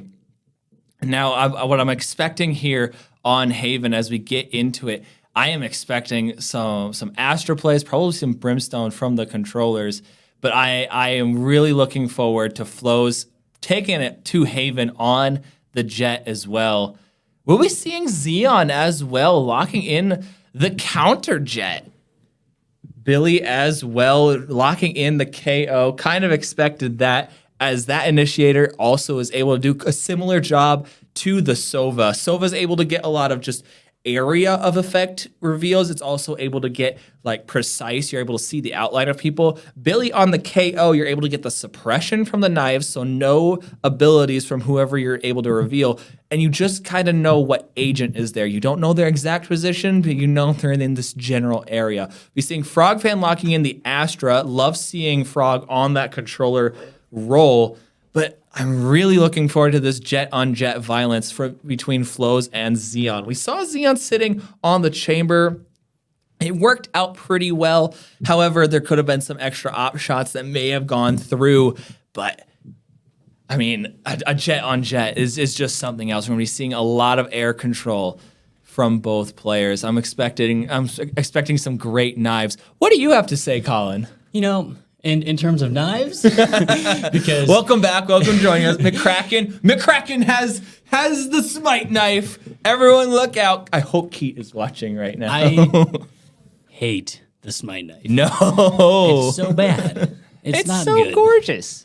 I think it's good because it's a meme. I think it's a meme knife at this point. It's the default knife, but lightning. So it's cool. But lightning. I don't know. Lightning. I don't know what it is about it. Maybe if they had like a Smite 2.0, that could have been pretty cool. have some like animation effect with lightning. That would be pretty cool, I think. I guess, but I mean, it's a good knife when you can't quite afford the ones with all the special effects and all that. I guess I'll go with you on that one. I agree. But no, we'll be seeing. I think it is actually a timeout right now as we're waiting. No, Fuzzy's back. I think there's a bit of a tech pause. Yeah, the timer's rolling again, but we'll be seeing DSU starting on the offense this time. So an opposite to Lotus. We'll be seeing DSU being able to set the pace, able to control this round a lot more. Now on Lotus, it was kind of proven to us that Lotus is a little bit of an attacker-sided map. Is Haven the same way? I don't think so. I definitely don't think so. I think it really comes down to. I think it really comes down to making sure that at least in our ranks, making sure that you stand your posts. If you hear things going on C while you're playing on A, that doesn't mean that you just automatically rotate over to C. You don't just rotate just because you hear something. You have to be careful. It takes a little bit more recognition. So, but I think that so long as stand your post, make sure that you kind of take care, play your role. Flows. I'm loving what I'm seeing though. Gets traded immediately. We're having Flows and Kraken get super aggressive on A, and they're able to get a kill opening up this round. DSU tried executing onto B, and they get shut down. Xeon having some perfect timing, but Meep is able to sneak his way through. It's down. Frog's now trying to push his way onto site. It's frenzies in the hands of both DSU players. 42 seconds left, and both of them are in really bad positions trying to push into this. They need to take down Meep, and they need to take him down fast. Away his position. Fuzzy, though, I'm going to get this confused because Meep was on Killjoy earlier. So. I know. But we'll be seeing it's down just a Frog fan, 100 HP left. He's going to be spammed through the wall from the Ghost School of Mines, and that'll be a team ace, each player getting a kill from School of Mines, opening it up. As you know, though, and say it with me, DSU doesn't need pistol round. We don't need them. Look, okay, I understand that this is I know that's the meme, but can we look back to Lotus real quick? I think the replay is still up there. But DSU loses the pistol round once again. Tim B is proud still, and we'll be seeing Flows, the confidence of this man, gonna be buying up to the Phantom, and I'm loving it. Okay, something I haven't pointed out on stream quite yet. I take that back. I think I have. Is when Riot added the shots going wide. I'm gonna shut up while this execute is happening. As Flows is able to take down Xeon. 21 HP left. To just spamming it up. They can't let Flows escape here. Apple's able to get the aftershock kill onto Billy. It's down just the lunchbox, and Flows is still alive. With that Meep taking him down. Not a flawless, not quite, but I mean, Flows is able to able to stay alive, and I think we will be seeing yet another pause here. As I don't remember whose game crashed there, but it gives me an excellent chance to go back to what I was talking about, and I can finish my thought. I love the idea that when Riot implemented it of being able to rotate between your favorite skins. Because there's a lot of times where I'll take the Phantom, for example, because we're seeing it this game from Flows. I bought the Oni Phantom. I loved Oni. And then a month later, Glitch Pop 2 came out. And Glitch Pop is one of my favorite aesthetics. I love the cyberpunk look. And so I was like, but which one do I use? I love Oni, but Glitch Pop, I couldn't decide. And so I had to just stick with Glitch Pop for so long. But now they've rotated in. I'm able to see Oni. With the addition of Split 2, it's bringing back a lot of just Valorant nostalgia of able to do Split with Oni Phantom on Viper. That hit different the first time I did it. It is very nice. And for me personally, I don't have 6 skins for one gun. I've spent way too much money on this game. I'm in college. I'm not rich. I am too. Again, I'm so poor. However, I do try to get a nice skin for every weapon before I try to, double down and get one more skin for another gun that I already have a skin for. And I'm all the way down to just the Ghost. The Ghost, I've got the Zed Classic. That's a very reputable skin. I love the Zed Classic. That's very fun. I have the Oni Phantom as well. I think that Oni Phantom is a top 3 skin, hands down. That's a very nice skin. And then I actually just recently bought the bundle for like the mechanical. I actually don't really know what the name is called for it. Just The newest one. Yeah. It's the I know what you're talking about. It's the Alien Predator. Yeah, it's got like a mechanical feel to it, and that is a very nice skin as well. I use that for my Vandals. Jamula's gonna crack open A as we were talking about skins this whole time, but Frogfan was able to get flows right away. No team has a healer, so Frog is just going to be sitting on 10 HP this whole time. Going to be popping his stars as he's just trying to use as much utility as he can. He gets one on B, though, so, playing that lurk and making sure that you're just staying alive and being a nuisance is very huge for these guys. We're seeing that caution play out from School of Mines. They have to clear this because they're expecting Frog this entire time. Frog's finally going to be pushing his way up. Apple watching out for Frogfan, but Frogfan doesn't have to do a thing. He can just sit here and exist and be annoying as possible. And it looks like Lunchbox is going to get one, and Frogfan pushes out just in time. And he gets 3, 2 of which were on 10 HP. Well done. Frogfan just playing his life, able to snake his way around. That second kill was incredibly important for him. And DSU, they come back from losing the pistol and losing that bonus round or that buy-up round, that now they're able to get some stuff going. Maybe we'll see them come back this time. We will be seeing School of Mines buy up this round. Flows is going to be not able to buy full shields, so we'll be seeing a little bit of some lower health pools from School of Mines. Yeah, and when they were on an eco round like that, you kind of have to, really force up, and that really helped them a lot. But now it's kind of an even playing field here.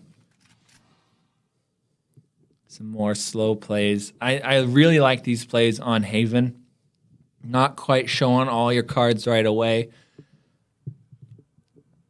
especially in these gun rounds. I have to say there's a caveat of the first pistol round. Colin, you know this, the Leroy strat and all that. But I do.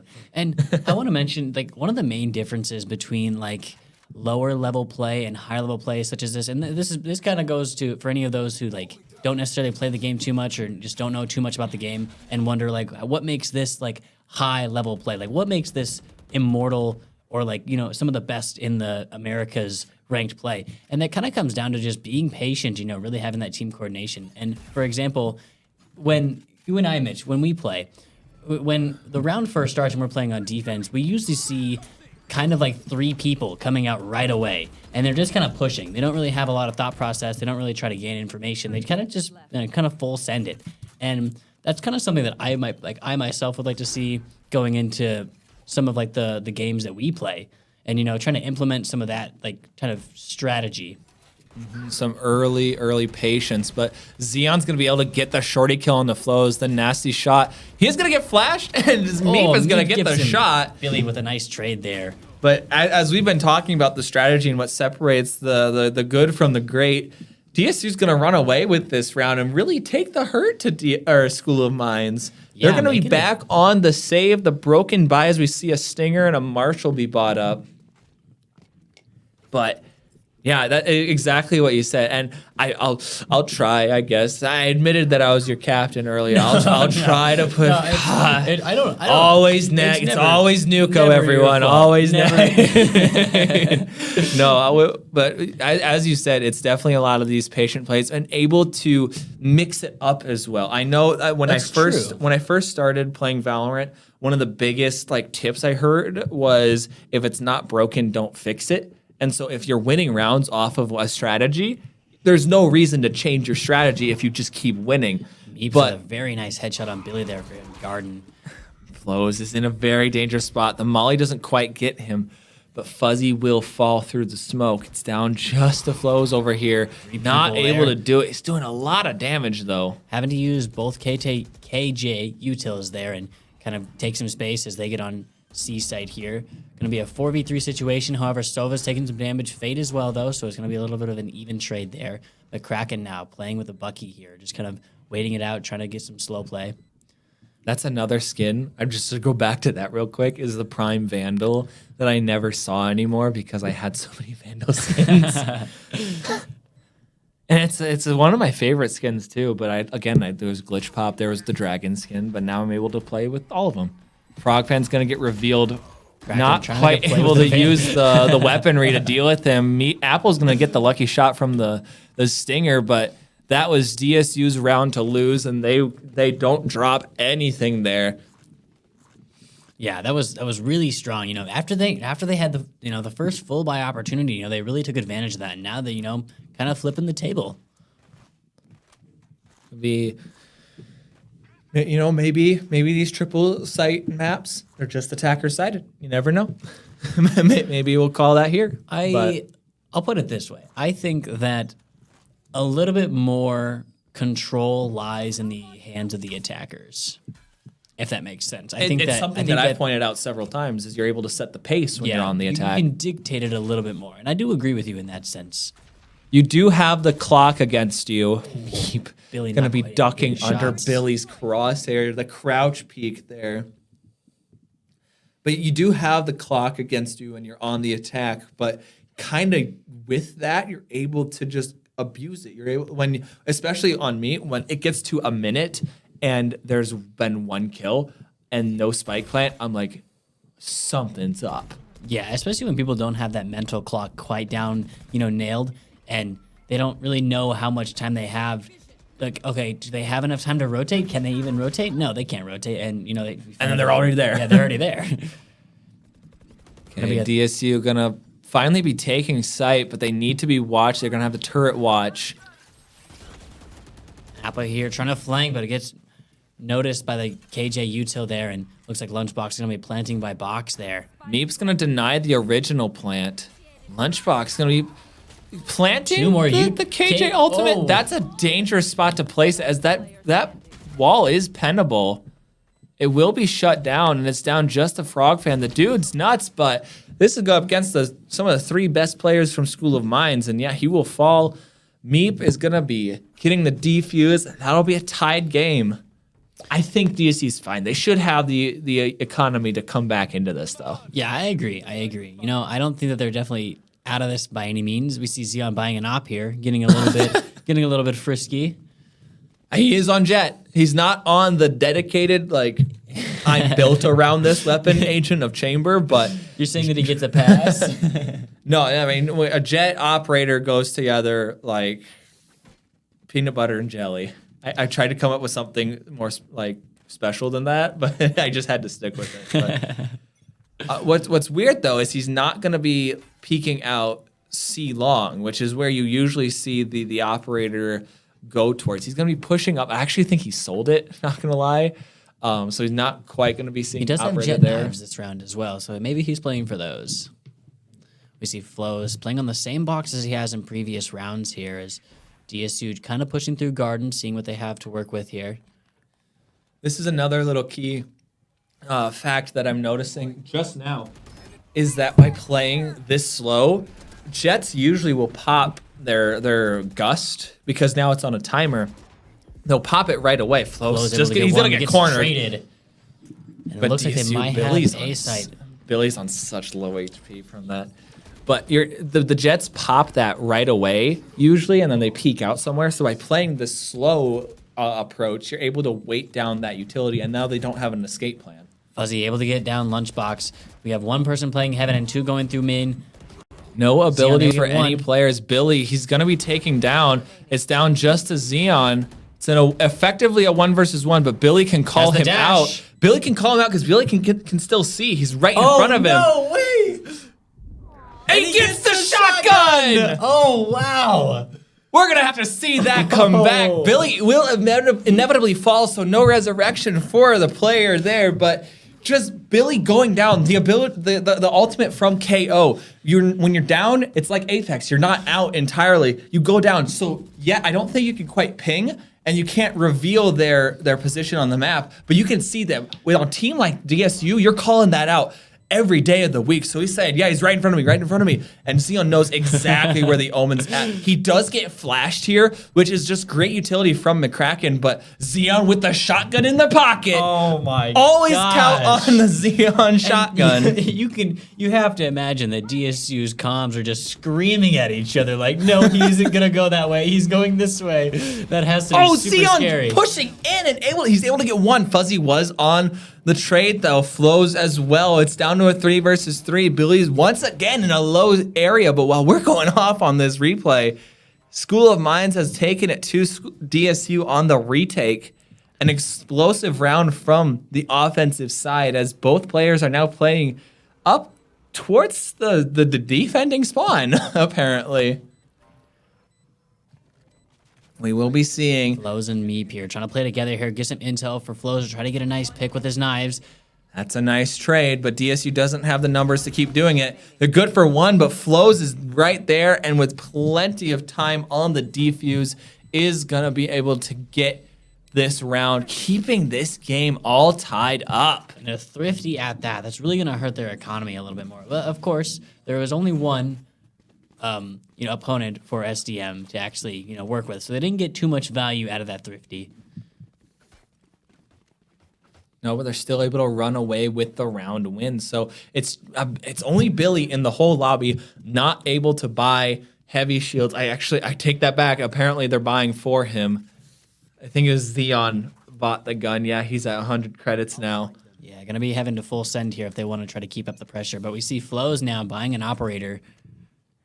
Will we be seeing the defense at op? He's posted up A long, which is a nat. Yep, we will be seeing it. Not popping the dash quite yet. Billy's going to be falling to Apple, and there we see the operator goes, screams out, takes down Frog. This is the one thing I don't like about the Ion skin, honestly, is when you shoot it like that, it doesn't feel like it has the same punch as a normal operator. It doesn't have that beefy kick to it. It has just such a weird noise to it. It sounds almost pitiful, but it's still the one shot machine that it is. We see Lunchbox and some teammates here going through B here, trying to make some pressure. Apple trying to keep some space here with some util, but Xeon takes him down, and Xeon's good for another one on Meeps. Just some timing, but McCracken is here. He takes down Xeon. McCracken's down to 15 HP. No bullets in the chamber for Lunchbox. He has to be watching both angles here, but Fuzzy's gonna get the backstab, and that was really off of McCracken. And Xeon's whiff with the knives. Yeah, that's super unfortunate. Having to pop an ult and then just absolutely throwing it in the garbage. It's super, super heartbreaking.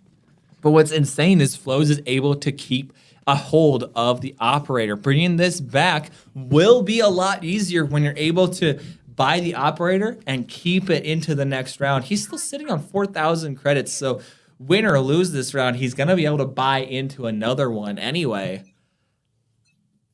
We will be seeing him posted up on C, while the rest of DSU are going to be pushing towards A.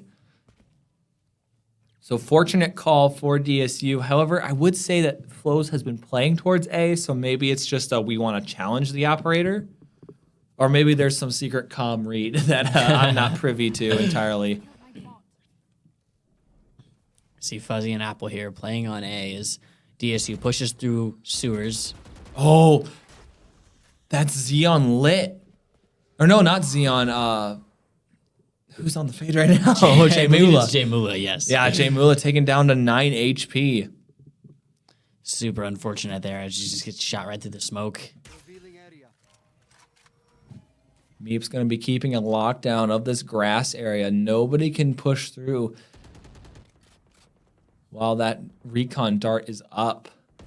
Xeon here, kind of playing close with the Bucky here, trying to get a cheeky play going on.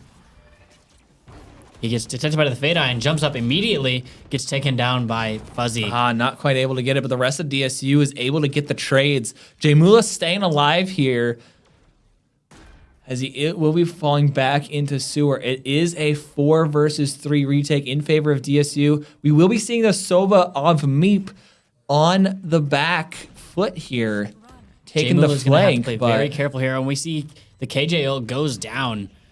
Seeing if Frog's able to spot it. So the KJ ultimate's down. Frog takes care of the flank. They know where the other players are, and Flows is opting to save that operator. It's a smart play from the players of School of Mines to be able to keep that weapon going into this round, not having to buy it up again. You would have probably liked to see another kill there for DSU. Yeah, I agree. Taking that out, but you have a roundup. Now we're tied, but we have the eco advantage on them. Let's keep that while we still have it. We may have lost the round, but let's keep the eco advantage while we still have it. I believe I saw Coach Leif. Coach Leif just had to dip. I believe there's a scrim for CSGO later today, which is rather unfortunate as one of our tech crew is on that. I think it's also against School of Mines too, so... but no, Coach Leif had to dip, unfortunately. It's okay. At least it's not one of the players. But yeah, we'll be all right. But no, the temporary pause in the timer as someone left. But we'll be seeing a very broken buy. Forcing up with the hero rifles is a smart play, but you really got to make room for that one player who's just on the sheriff. You have to let them kind of take the back seat. This round will be make or break off of the back of Flows for School of Mines. Flows playing on the top of Gen here for B with the operator, and we see a huge default coming out of DSU here. We have Billy all the way pushed up through A main, and we also have a couple of people on C long as well. And then we have the bomb Lunchbox with it over at Grass. The Sova's going to be pushing out. Doesn't seem like to be an engagement quite yet, as that box is still hiding themselves from each other. Both players going to be making it out relatively easy. Fuzzy's going to get the shot with the sheriff. I was talking about how you have to let that player kind of take the backseat, but Fuzzy is just an incredible player, able to take down Jay Mula. Jay Mula even in chat saying, nice shot. And Fuzzy trying to channel his inner Neo is going to fall to Frog Fan, but Flows is on the trades here. Ooh, Frog Fan getting a nice just before it pops. Lunchbox will fall. That's a ton of utility, and it's down to a 2 versus 3 in favor of School of Mines now. Getting inside the Zeon and Frog Fan doing work! And it's Frog Fan. Wow. Frog Fan steals the kill. Good for 4. Down to 30 HP. Well done. I thought he got him with the shorty. And I was like, no way. He gets another kill No, we with can't the see shorty. that again. That can't go again. He can't keep getting away with this. But just the timing of knowing those Astra walls, and that's an issue down in our ranks, is not enough people playing Astra to be able to know that kind of timing of that wall going up. You're seeing the animation go, but you're still able to sneak an op shot through, taking down a Killjoy of all players. Exactly. And, it looked like he shot Lunchbox as the wall was going down.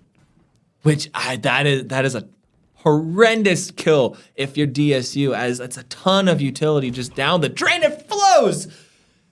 Getting aggressive down C long, taking down Billy, who I don't think expected the aggression there. Zeon not watching the angle.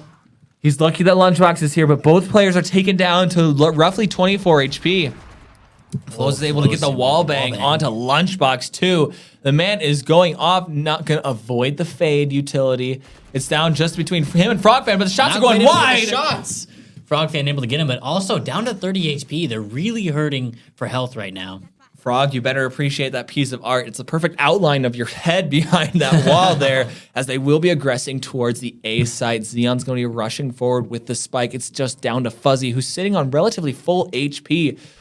He has to get these shots. Fuzzy is able to get it, and the Omen ultimate will come out. Fuzzy's good for another, and it's just isolated 1 versus 1s, and Fuzzy has the health pool to take each one in stride.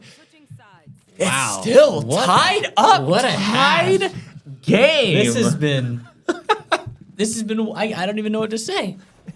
As Waves in our Twitch chat says, it is hype, because this is nuts. I have never seen a CCL game this close in the regular season. This is going to be a game that you will want to tune in for when regular season ends and playoffs begin. This is going to be the game of all games for CCL. I'm putting my money down on it right now. In past seasons, I've always said that it was like DSU back in a long time ago. Who was it? It was someone from Minnesota was our rival. They moved out of CCL, but then it was USD trained a ton to beat DSU. They've kind of fallen on the back foot. Then Dickinson comes up, and then it's the rival between the two DSUs. But there's always been that third team that's always in the backs of both of those teams' minds. And now it's School of Mines. Out of nowhere, this team this semester is just going huge. Yeah, it seems as if they just kind of flipped the switch.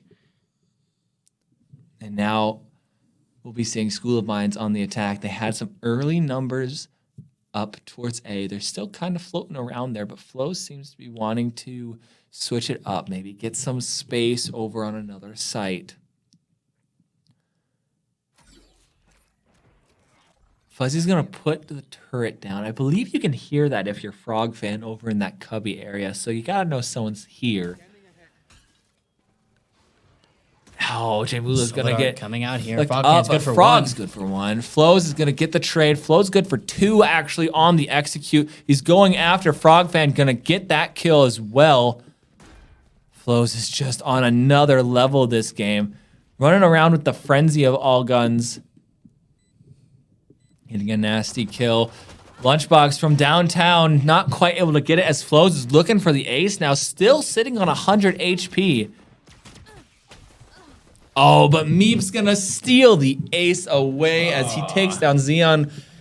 Granted, it was with the shock darts, so I mean, give it to him. But no, that was horrible. And oh my lord, Flows. 17. What am I seeing from 6. School of Mines? What am I seeing from School of Mines right now? What is this?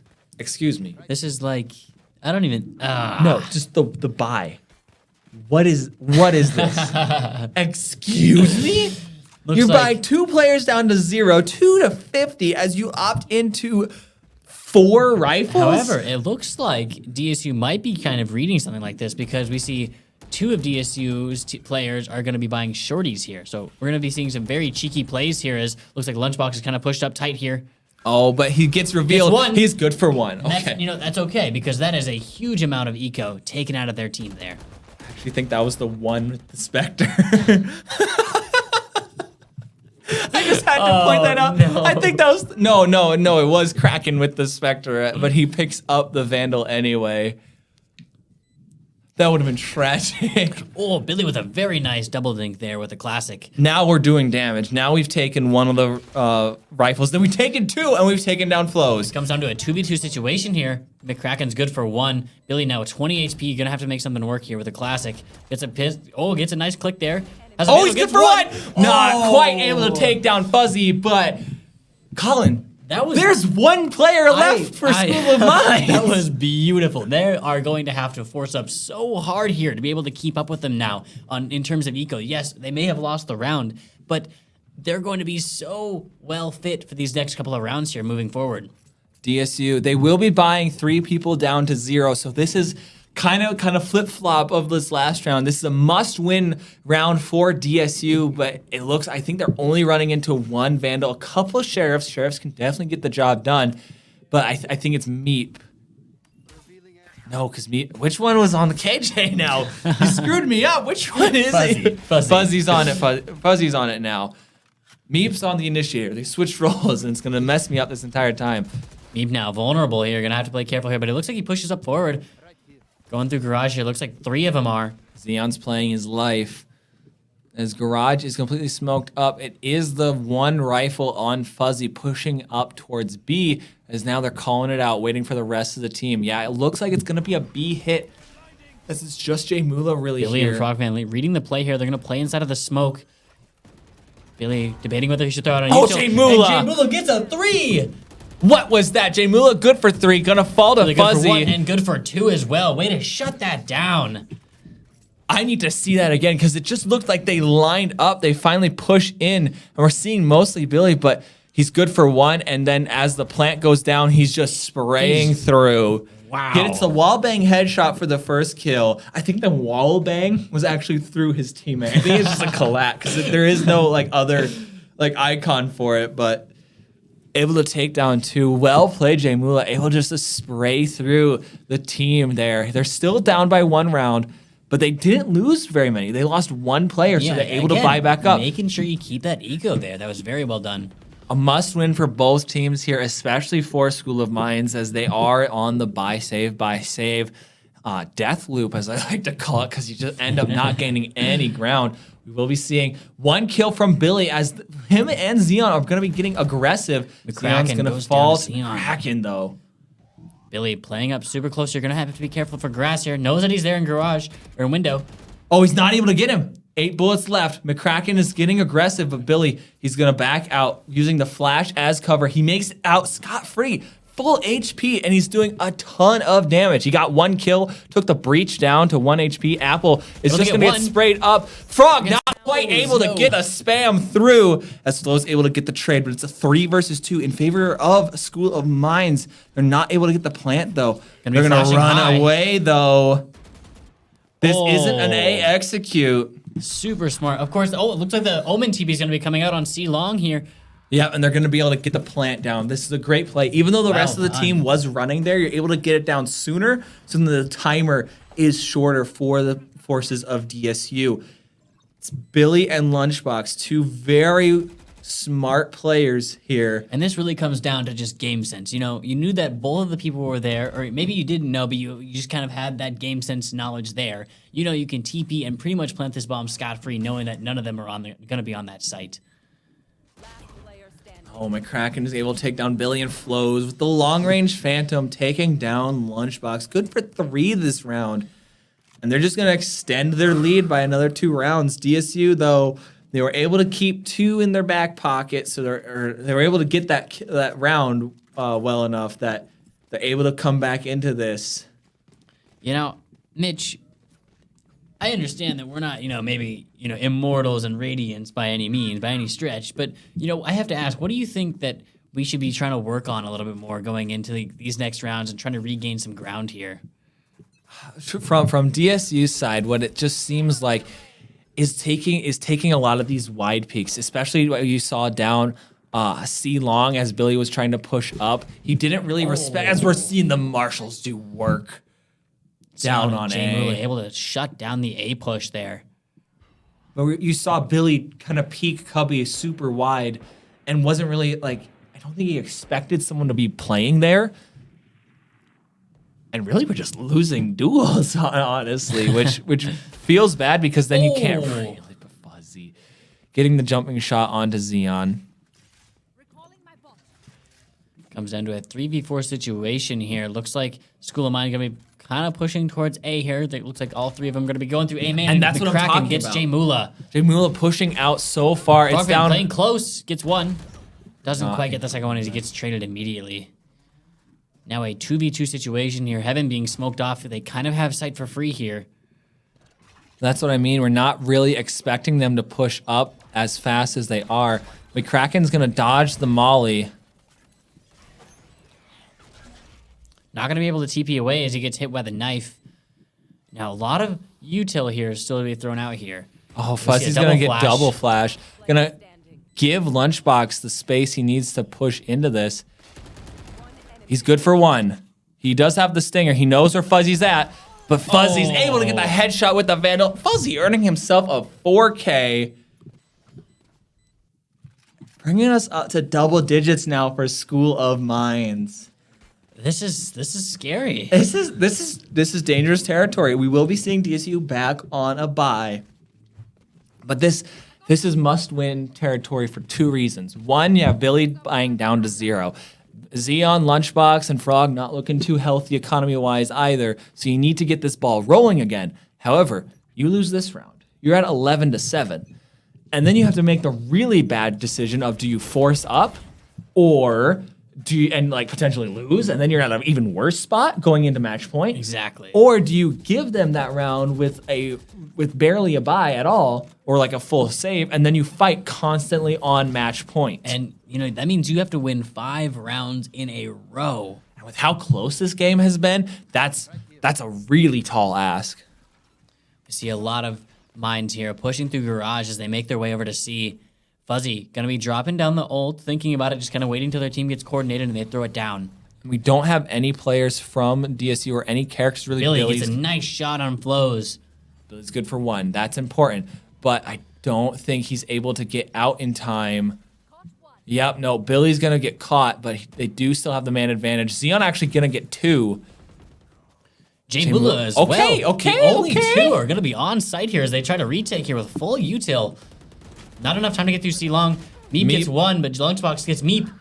It's down just to Fuzzy, but he's good for none more. Billy is going to take him out. And that is a very important round for DSU. They did lose 2. They did lose 2, but they You have managed 3 to left. take it away, regain a little bit of ground. And it's, it's just, this is scary. I don't even know what to say right now.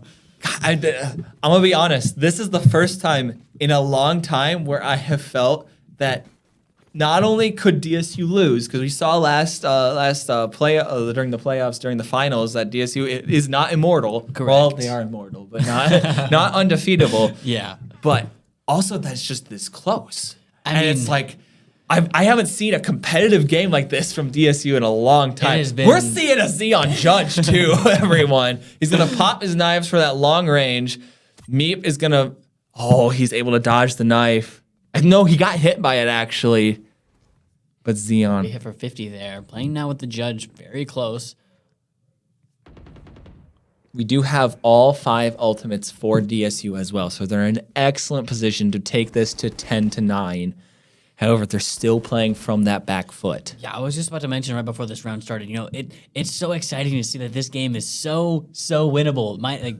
Even with the fact that we're down 2 rounds, but it's just the slim chance of it being losable makes it so frightening. I mean, it's just so close. It comes down to a hair's breadth. It does. We see a little under a minute left. Meep's going to get revealed, but I think he's the only one, as the rest of School of Mines are going to be angling towards A. Xeon playing with the judge here. Might have to wait for the smoke to pop up before he goes out. We see a lot of A push here for School of Mines as well, though. Oh, he gets the kill! No. 25 HP. Xeon not able to get the knife kills. And that's going to be a rotate from J-Mula, opening up A site, and this is where the execute's going to be. Flows, he will get stunned up by his teammate. However, it doesn't truly matter. Fuzzy's still sitting here in the back. A lot of DSU here playing up in Heaven, but Heaven smoked off. Oh, Billy not able to get the kill on the retreating team. Fade He's now. going to pop And his he pops ultimate. His ult to stay alive. Fade now. J-Mula getting 1. Okay, Meeps here we trying go, to pop his though. ult to keep this thing alive. He's going to take down the defending J-Mula once Killjoy again. ultimate. J-Mula with 3. Frogfan's getting the defuse. This is the power of Astra. J-Mula with 4. Gets traded. But Frogfan gets the defuse. Well done. It's just down to Fuzzy, though, so will this wall drop? I don't think it will. Oh, it does just in time, but... Oh, Fuzzy lives there. And that was just a game of ultimates. All ultimates from DSU have been popped that round. Had to be done. J-Mula, I think did J-Mula pop his ultimate that round? Because he's at 5 He did. again. He did, and he had 4. He had 4 kills that round, which was astonishing for DSU. That was such a great round win for them. And I think even Billy popped his right before he died, and it kept him alive. But unfortunately, he was unable to be revived. But what that still does is it's still producing the pulses of Very suppression. true, very and so true. That when KO first came out, that wasn't a thing. You couldn't, like, when you went down, you were just down. You weren't continuously pulsing there. But now, Xeon's gonna get whipping shots left and right. just He's gonna be playing back as he gets smoked off. continuing those suppressions. Was able to keep everyone's utility out of the game, allowing DSU to take that retake. I don't even think School of Mines knew there was a defuse happening as the Astra wall was And up. yeah, you can't hear anything, as you know. A lot of mid contention here for Mines, as Flows is also playing in sewers on A site. They don't have quite the weaponry to fully fight this. We're seeing a Vandal in the hands of Fuzzy, a Stinger in the hands of Apple, but J-Mula takes down Flows. Billy's sitting at 5 HP, so it's still incredibly close. Xeon also taking a lot of damage here. They're playing very, very tight here with shorties in the smoke. Oh, but this is an excellent crossfire from DSU. They are going to be pushing in. We have 3 going through garage for mines theirs, and they now know that there's going to be... There goes Xeon with the shotgun. Wallbang, actually, too. But now we have to see a B execute. Window. A B execute? Excuse me? Pushes out. J-Will is good for 1, but gets traded right away. Xeon not hitting his shots. He's living. He has 7 HP. The operator shot goes wide. He's going to re-peek this. They have to finish C with 7 seconds left. Billy's on 5 HP. Does he get 1? He is good for 1, and Lunchbox for the other. Tying us up, and only Jay Mula is going to fall as well. So the economy going into these last potentially 4 rounds for this match. Oh my gosh.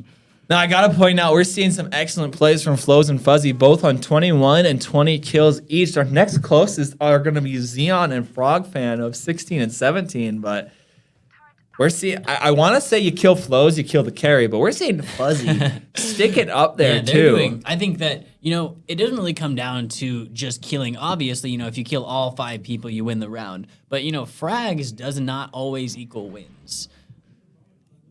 Comes down to whoever can get the bomb down, maybe get the defuse. We're seeing Xeon pushing up super close here with his op, as they're all tight into garden. We have 3 going into sewers now. I need to see a vortex popped from Frog there. He's gonna pop it late. No one on A side though. That means they're gonna have a great retake. They have to know that there's one on flank though, so they're gonna be watching that very carefully. We have 4 of DSU playing through A main and 1 up top in heaven. This is a 10-person post plant. They have to know someone is in that corner, otherwise, all right, at least they're suspicious of it. This is a very nasty spot to be sitting in. But he's gonna push through. Flow's good for 1. Gets smoked off. J-Will gets a trade. Xeon's in with the operator too. It's gonna go wide as he's gonna run in with the shorty. He's not gonna take down Meat, but he does the damage. It's down just to Fuzzy once again, keeping the KJ alive as your last. Flinging Cubby. Not last quite able resort. to get It's him. down just. The Lunchbox gets the kill. Does he have time? I don't think he has time. No, the bomb goes off, and that's a clutch as Lunchbox falls. School of Mines able to play the timer, and they just barely win that round. Oh, no. And it really just came down to the amount of aggression that Mines showed early in the round and able to get the bomb down so fast. They're just able to do it, and it took so long for DSU to commit to the retake there. We will be seeing a slightly better buy in the hands of DSU, but it's still neck and neck. Yeah, after winning a couple rounds, making the game tied up once more, you have a little bit of money to play with now, so it's going to be a little bit easier. Xeon now pushing up super close here. Oh, Flows is taking down 1 HP. I think he wanted to get that alt orb so he could get his knives. But he's stuck with just a shorty now and 3 HP. Oh, no. Yeah, he's 1 away. He gets that alt orb, and it's a completely different game. DSU must have read that. Oh, does he spam it? Spam it, Xeon, spam it. Do not die to this. Xeon. Xeon, do not die to this. No! Flows is going to pick up the Vandal. Xeon not checking that corner. And it's cut noise. Everything goes silent again. Billy now playing in window of garage here. Looks like Meeps is going to get caught in the crossfire. He gets it. Meep not quite able to pull out his gun in time, as that's a free kill for Billy. Completely healthy as well. We have 3 of mines going through garden here as we see flows going through grass. I don't know if it's flows or flaws. I've stuck with flows this whole time. I'm sure I'm going to get corrected at some point by someone. If School of Mines keeps this up, we'll probably be seeing them at LAN, and I'll ask him then. KJ now throwing down the ultimate, making some pressure here, making sure that they get off site and give them some space to get the bomb down. Flo is going for a super wide flanking garage as well as the bombs gets put on a site. J Mula gonna throw down his ultimate there and get that out of the way. They're trying to teleport out. He gets eats hit. an aftershock with that. Okay, DSU is good good for for 1. You have to clear the They spike entirely though. just gave up sight. They don't have it. There's no way they get back on site in time. Flo's not able to get a shot. Just 1. And the defenders get the defuse. What happened? Flows is just on a way too long of a flank, and I think they were playing for utility and expecting the KJ utility to take care of them there, but they were able to take it down. None of the mollies were able to pop, and now we're seeing kind of a reverse. I mean, we're gonna see Flows pop the jet knives here. That's kind of a gimme, especially since he's buying up to heavy shields. But DSU now sitting on the point where okay, so now that we understand that Mines is on once again, or I'm sorry, are we on the bye? yeah, we are on the bye. We are gotcha. up. This is DSU's round to lose. Realistically, it'll be down simply to Flows to be able to get this kind of pressure that he's pushing on. He's gonna do it on Billy. But he's taking down to 33 HP. Zeon gets the trade. Zeon's good for 2, and Lunchbox for the crossfire. It's also good for 2, and it's down just to Fuzzy. And with that, DSU, unless by some miracle in the next minute 20, Fuzzy is able to get a 4K. No, he didn't get Billy down. No. Hey, Sovereign Marshal for the win.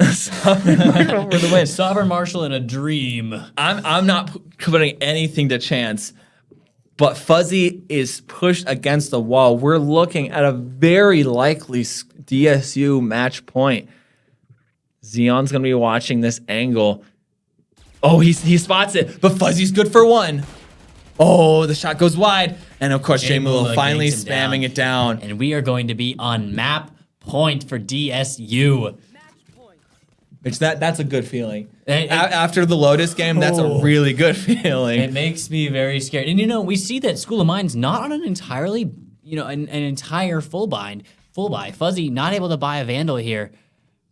Unless he buys Light Shield. He buys an Ares, I would have seen probably expected, Guardian. There we are. And so it's not the worst, but it's not the best. We could definitely be seeing a second map over time. I agree. Sorry, I'm talking so much. I'm getting the hiccups from this. And no one has, really good ultimates to play with here, so it's going to be coming down to just raw gaming.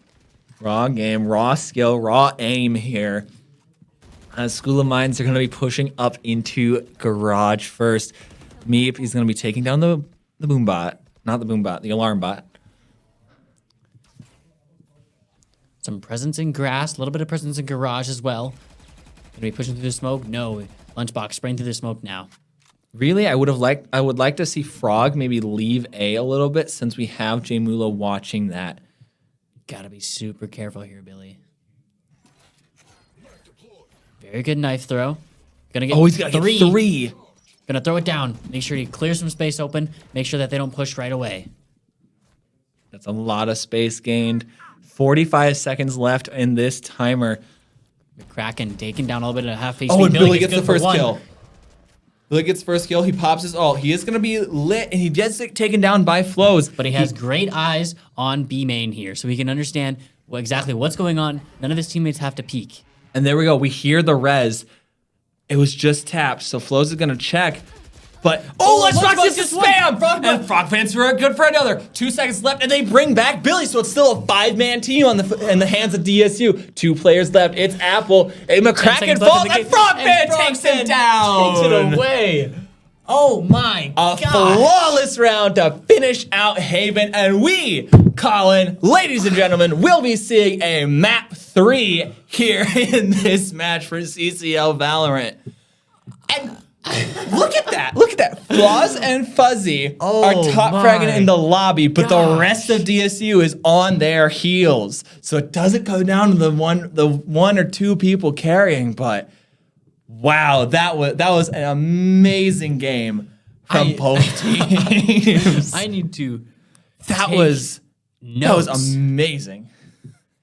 Like I don't know what to say. We have no words. That was just, it comes down to just absolute game sense. Billy playing so close next to the smoke, and all 3 of them pushed up. Frogman playing great smokes there, making sure that no one gets pushed through, and they're just kind of waiting it out. And then Billy has a very well knife throw, spotting 3 of them, and pops his ult, gets Honestly, taken that down. knife is probably what won them that round. Able to get them so much time there. Finding out that information, understanding where they are, because we didn't actually know where they were. They were playing a lot slower than they were. They could have been in Garden, and we wouldn't have known about it, And It was just absolute. Mwah. Chef's kiss. Everything fell into place for DSU to be able to take Haven and take us to Split for our last map. And I honestly don't remember the last time that's happened. I can't remember. I actually, when this is School of Mine's second time taking a DSU to 3 maps, because they won against the other DSU, Dub Dickinson, in a 2-1 fashion. They lost the first and then came back and won the next 2. But no. Now, Colin, I'd love to stick in chat. However, my voice is dying, so we're going to throw it to a quick break. Supposedly, we have 5 minutes now. We'll see. But I'm sure that the players need a break as well after those 2 definitely. very long games. You know, almost every saw single game overtime went again. 25 rounds. So I mean, they well deserved. Need a little bit of a break to kind of recoup, take a little bit of a water break. So everyone go pop your popcorn now, as I'm sure Split is going to be filled with even more fireworks coming from both of these teams. Stick around. There's plenty more CCL Valorant coming up.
Welcome back, ladies and gentlemen. And, Mitch, this has been the closest game that DSU has seen in a very long time. And I have to wonder, what are your thoughts going into Map 3? I don't think that DSU has seen Map 3 in such a long time. And, you have to wonder, how long can they go before, they get burnt out? I have no idea, but I know I'm not going to be able to talk tomorrow.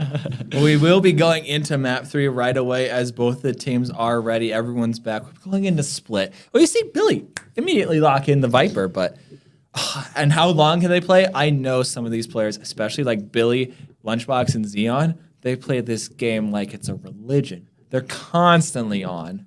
I actually think it's Xeon that I don't think I've launched Valorant in the past month without seeing him online at some point. Yeah, which is ridiculous. Billy. Same with Billy. There's been countless times where I've actually run into a couple of these guys in some of my death matches, and I'm not even queuing with them. I've run into Billy a couple of times playing death matches. I've run into Frog Fan. Do you beat him? I do not. Oh no, I don't stand a chance. But no, it's just actually I want to say everyone's now locked in except for Jay Mula. We're seeing double smoke from both teams. Gonna be a very, very tight game. We're going to see a lot more shorty plays, I think. Definitely. Xeon's going to be prominent here. And, we're seeing a lot of the same kind of composition each game. McCracken has never left Omen all 3 games here. Same with Flaws. We've actually just learned today. Flaws. It is now Flaws. All right? So let the record show that we never said flows. We never said flows. I don't know what you're talking about. Yeah. I plead the 5th. It's not like there's video evidence from earlier or anything, but... Xeon here, now switching over to Raze as well. And Frog Fan, of course, sticking with Astra, playing some good smokes there. We're seeing, I'm loving the controller duo of Frog and Billy. It's definitely playing quite well together. I agree. And now, something I got to ask is, when I saw DSU lock in the 2 controllers, I was like, oh, they play this a little bit. But then I saw School of Mines lock in 2 controllers. I personally know that Viper's really good on Split, but Colin, walk me through, why are we seeing 2 double controllers? And I want to talk a little bit about why DSU picked Viper and Astra first. So Viper, a lot of what she throws down, very stationary. Once you throw it down, such as the wall or the orb has the exception of, you can pick that up, but the wall, once that wall is thrown, it is locked in for the rest of the round. However, Astra has the ability to just pick up and play stuff across the entire map wherever she wants to and whenever they want to. And so it's very versatile, and you can always pick and choose. And I think that that's a very good pick. Omen, a very good pick as well. I think a solid pick. You still have the ability to launch stuff probably from B site all the way over to A site. You just can't have that ability to take it away whenever you want to. And so I think that's a very wait for that cooldown. Yeah, exactly. So it's definitely a nice dynamic between the 2. I personally, I'm comfortable being a solo controller, but I will say when I have that teammate who does double controller for me, I feel almost a little liberated to do kind of what I want because they will have the spots I'm not smoking. And I want to talk a little bit about Xeon's pick of Raze. Have you noticed that there have been some Valentine patches for Raze and a little bit of a nerf, I will say. So for those of you who don't know, Raze's Boombot now has a decreased time of 10 seconds to 5 seconds. It's 5 seconds 5 seconds now. So you no longer have the ability to throw the Boombot from a mid all the way up into a B heaven. You no longer have that ability. And Billy gets a nice pick over in box there. Taking over some B control here. That's what I saw. I saw it dissipate before. Oh, the Xeon lives just barely as they both run out of bullets there. That's an L moment. But no, it was Frog that nearly died. Okay, anyway, I saw it break right before it went into vents, and I was like, hold up. Wait a minute. Not a lot of time anymore, exactly. Billy gets taken down by Flaws. Flaws. I'm going to have to emphasize that until it gets engraved in my brain a little bit. It's down just to Frog's going to be taken down too. Flaws is going to be doing a lot of work. He's going to be finally be taken down by Lunchbox, but DSU going to be walking away with the pistol round here on Split. I think this is the first pistol round they've won on the first half. I believe so, yeah. This is going to be kind of a little bit of a groundbreaking game for these guys. Groundbreaking moment for you. Groundbreaking moment for these guys. I was going to let you flounder there the entire time. I'm not going to lie. Search for the word. And it looks like they left bomb. They're going to have to go pick that back up if they want to actually, win unless they plan on killing all 5 of these guys. Hey, it's potato. A win's a win. We're gonna drop the spike bag, letting Lunchbox pick that up. Definitely, out of everyone on the team, I know I am a spike gremlin. I love picking that up because I love just farming Viper ultimates. But definitely having it in the KJ's hands is a huge boon because you're able to pop those KJ lockdowns on split. It's a really good ultimate. It's able to cover quite a lot of room, and your opponents don't really have anything right now. Let him get the ult orb.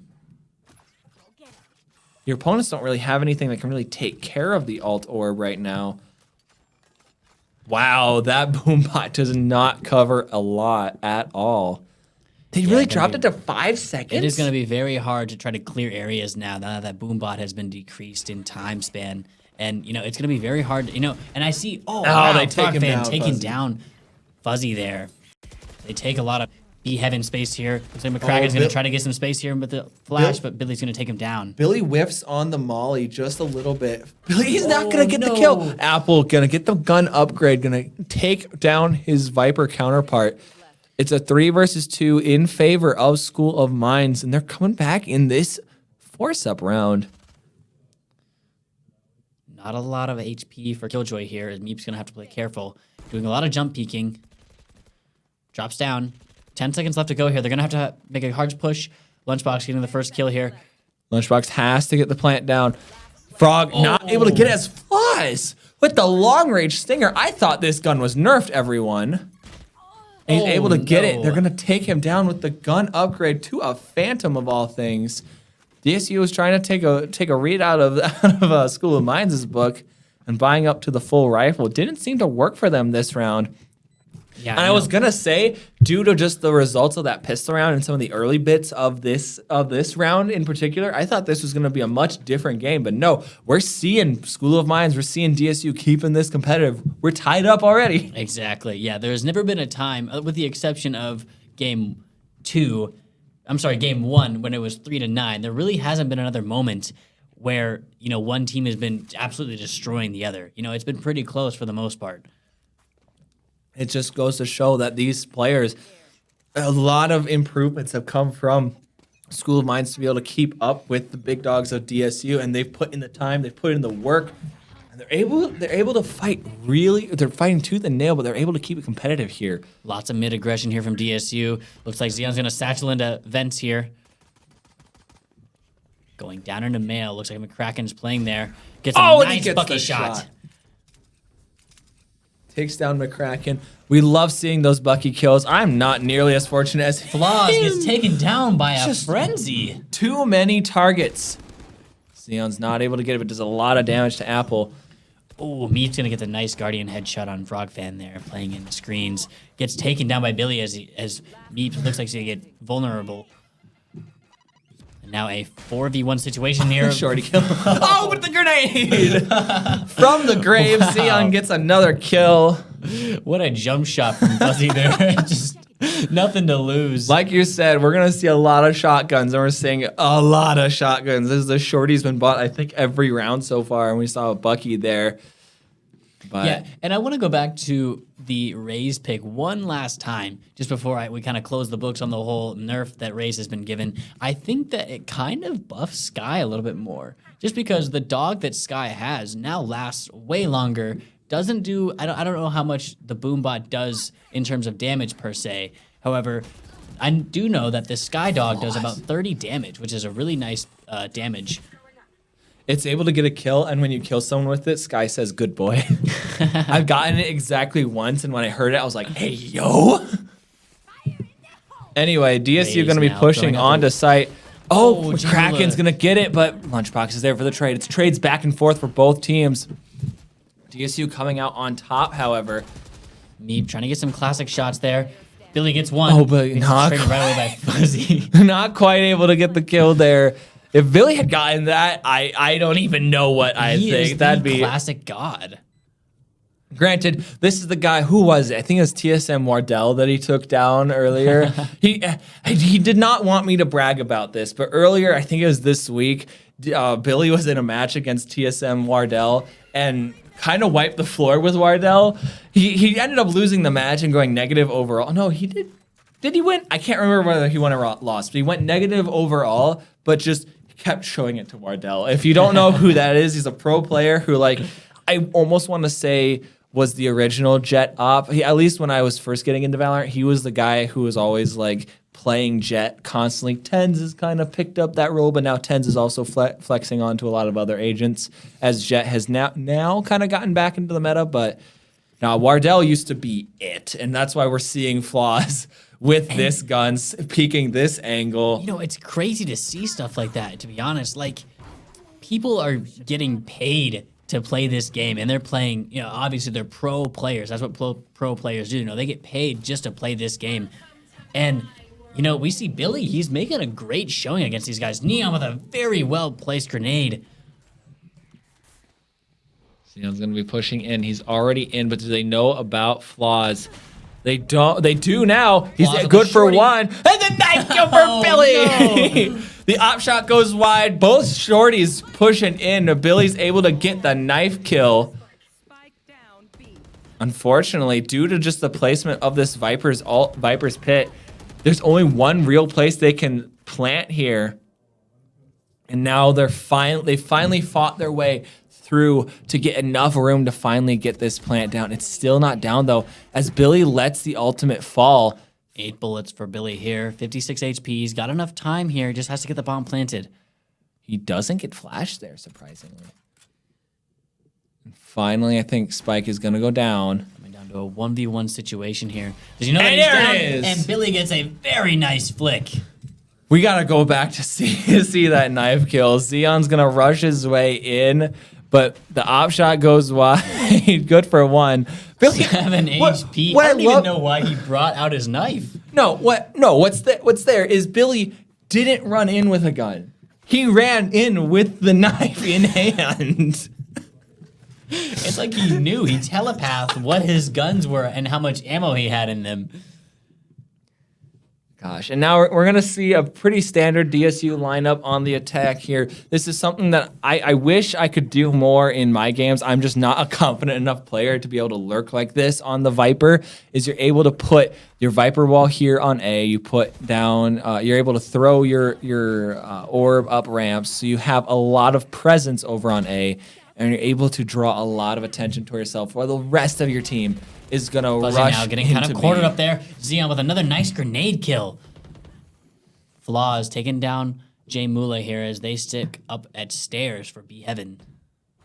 Now we see, I think it's Fuzzy, I think is still on the KJ.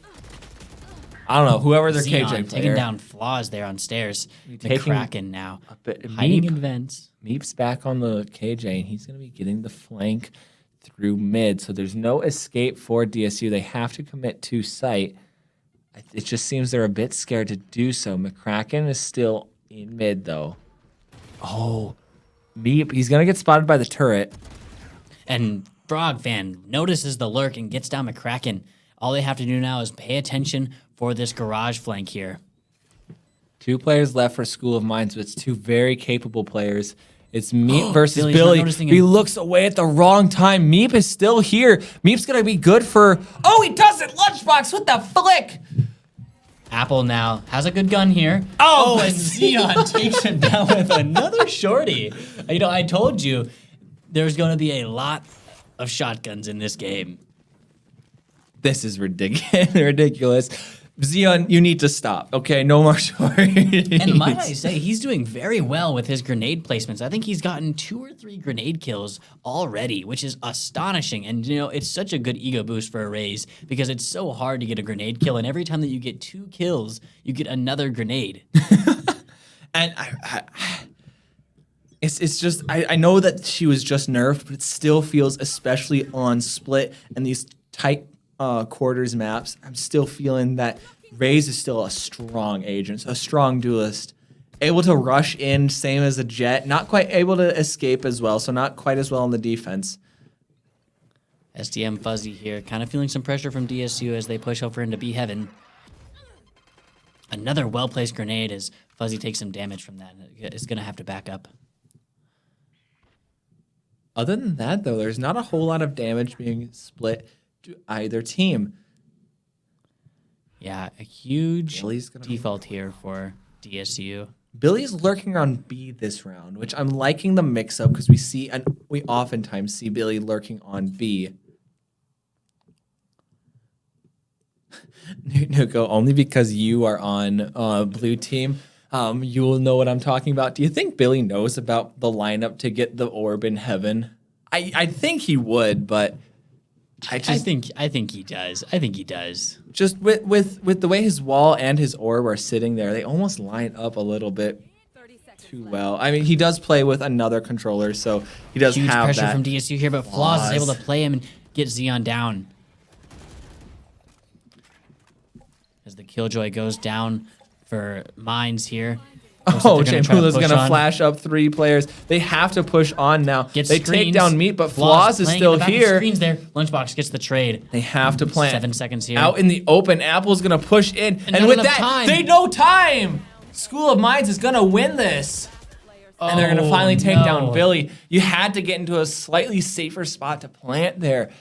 It just was poor timing from DSU. They had to wait out the KJ ultimate, and they ended up losing the A heaven area early. Yeah, I mean, 6 seconds, you have to think maybe he had a little bit of time just to try to sneak into elbow, get a little bit more cover, but maybe he just lost a little bit of track of time. They also didn't know if people were in there. That's true as well. It wasn't exactly full cleared, so, you have to be really careful in those situations, and unfortunately just wasn't able to get the bomb down. It was a really close round. That'll be the second round for School of Mines. DSU is still doing really well on their attacking side. As we will be seeing the Viper ultimate in mid. This is what we're talking about. It's such a large area and such a tight choke point that you're pushing into. And Apple can just sit inside of vents, so it's going to take such a long push. Oh, but Xeon gets the kill. With a shotgun. Billy also getting fuzzy out with the Vandal. I was going to try to count out the boom bot just to see if it was actually 5 seconds, and then they immediately kill it. And I'm like, okay, guess I won't. Going to be a 5v3 situation here. Oh, Flaws taking down Billy. Xeon, though, sticking in mid. It's still anyone's game. Spike is down, but it's a 3. Now it's a 2 versus 4. As Frogfan's going to take down Meep. Both of them going into CT here. I don't think there's a blind available for McCracken. Bombs ticking down. They're gonna have to make a play if they want to keep this alive.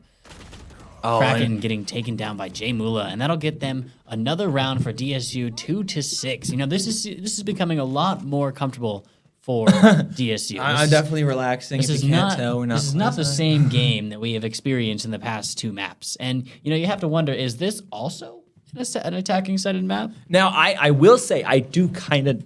I don't want to say I know because again I'm just a silver plebeian, but I kind of know that Split originally was such a defense-siding map back when Valorant first launched that Riot has kind of almost overtuned in my opinion, but they've definitely tuned it a lot more towards the attacking side, especially now that it's come back into rotation.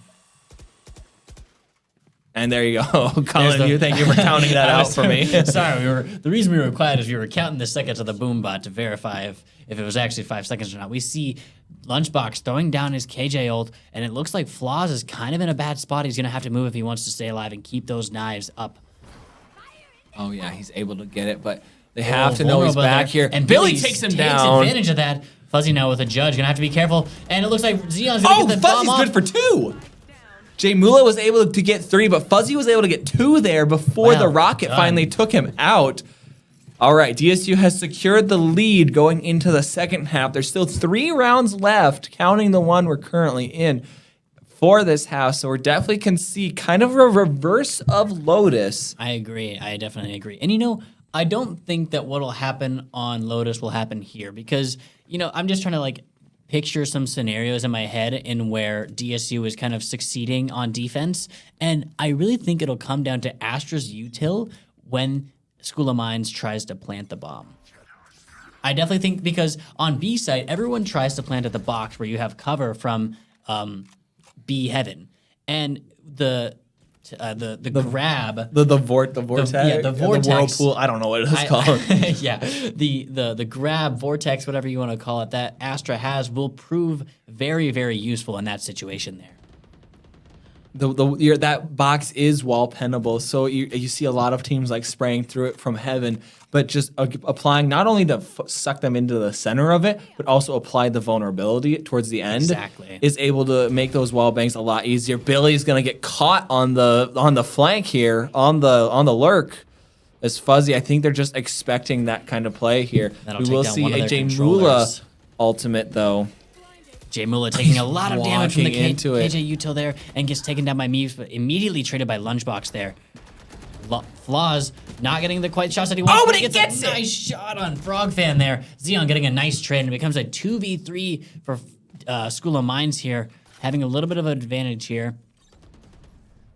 Oh, that's unfortunate. Xeon was peaked up, but it's 1 HP left for Lunchbox.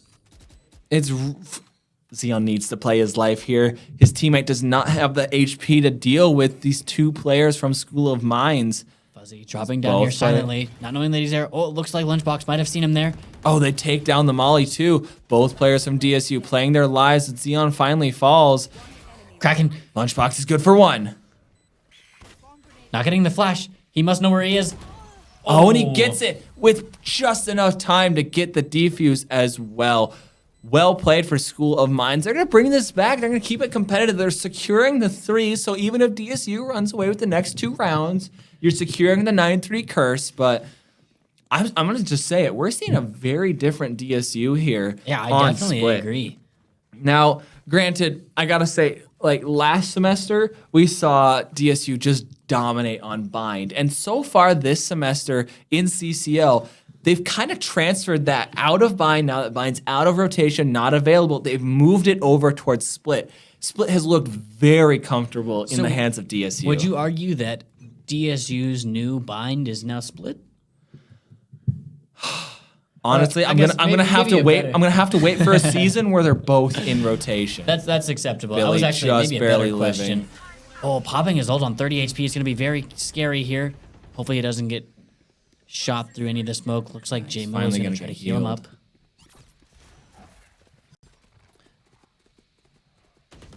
Okay, they do smoke it. They do scout him out. They aren't able to get the full. Oh, Fuzzy getting stun, one. though. Fuzzy getting good for 2, including the Viper. So the Viper ultimate drops. All of the cover available to DSU is going to disappear. Still a 2v2 though. Xeon playing up in heaven, but not a lot of HP to work with here. Ate a ton of KJ's util, and it's both players. And the in bomb the back is line. down, so they're really going to have to struggle to try to get this bomb back. Meeps now not catching him, not getting the right crosshair placement, and Xeon's good for 1. Apple playing incredibly smart. He just has to watch the bomb. It is up to DSU to take the initiative and push this fight. Xeon's going to be the first point of contact. He doesn't have the health really to fight this. Frogfan's here on the backup, though. They have to do is get a nice swing. Take the wider swing. It's Viper versus Astra. The spike has been picked up. Frog is able to get the plant. So now the tables have turned. It's down to Apple. Does he expect this? He isn't. He does. He turns. And the spray is in favor of Apple as he takes down Frogfan. Frog just not quite getting the right crosshair placement there, and just wasn't able to flick in time to be able to hit those shots. That'll make it 4-7. You know, still a comfortable lead, but it's kind of becoming a question of whether, you know, what are we doing wrong? What do we have to fix? And, you know, what kind of minor details do we have to iron out to be able to kind of secure these rounds a little bit more? I definitely am more comfortable with a 4-8 than a 5-7. I agree. It's such a nasty comeback when you're on that 4, when you're on the team that has the 4 rounds, because when it's 5-7, you win pistol round supposedly. That makes it 6. And then you're at 6. You have a buy up, which then is supposedly in your favor. You then are at 7. You're tied. It's easy. Exactly. However, when you're at the 4-8, you win the pistol. You win the buy up. You're still down by 2. I agree. And, you know, I think it really comes down to, I've seen a lot of these rounds have been coming down to 1v1s or 1v2s or 2v2s. And it's really becoming a very, very tight end game for all of these rounds. Now we're going to be seeing Billy and Jay Mula playing up on a two-person lurk. Looks like Lunchbox going to throw down his ult here on B. Billy on a huge lurk here for Apple. And I think, Frog is going to be rotating off. They're going to finally be pulling a lot of the aggression off of A. Apple. He finally gets Apple. Apple is just now rotating off, but it's a complete 180. DSU are going to be executing onto A. Yeah, to be able to kind of bait that rotation and use the KJ ult to try to bait them out was a beautiful play. And then, Billy, a famous or maybe infamous, depending on how you look at it, for lurking is, especially on Split, we see Billy play Viper on Split almost 90% of the time. And he does a very, very good job of lurking. The Kraken here for a good flash, but Lunchbox is right behind him. Puts the turret up to watch heaven. It's just elbow. flaws. If one man is the scary one that you don't want to be facing in this situation, it's flaws. But they have the heaven peak. He is going to get the peak onto Billy. He's down to 32 HP. And he's vulnerable. He's sucked in by the vortex. Flaws doing work. Lunchbox finally able to sit him down. That was a lot scarier than it needed to be. Being tormented with util, and he managed to kind of do a lot of damage, to be honest.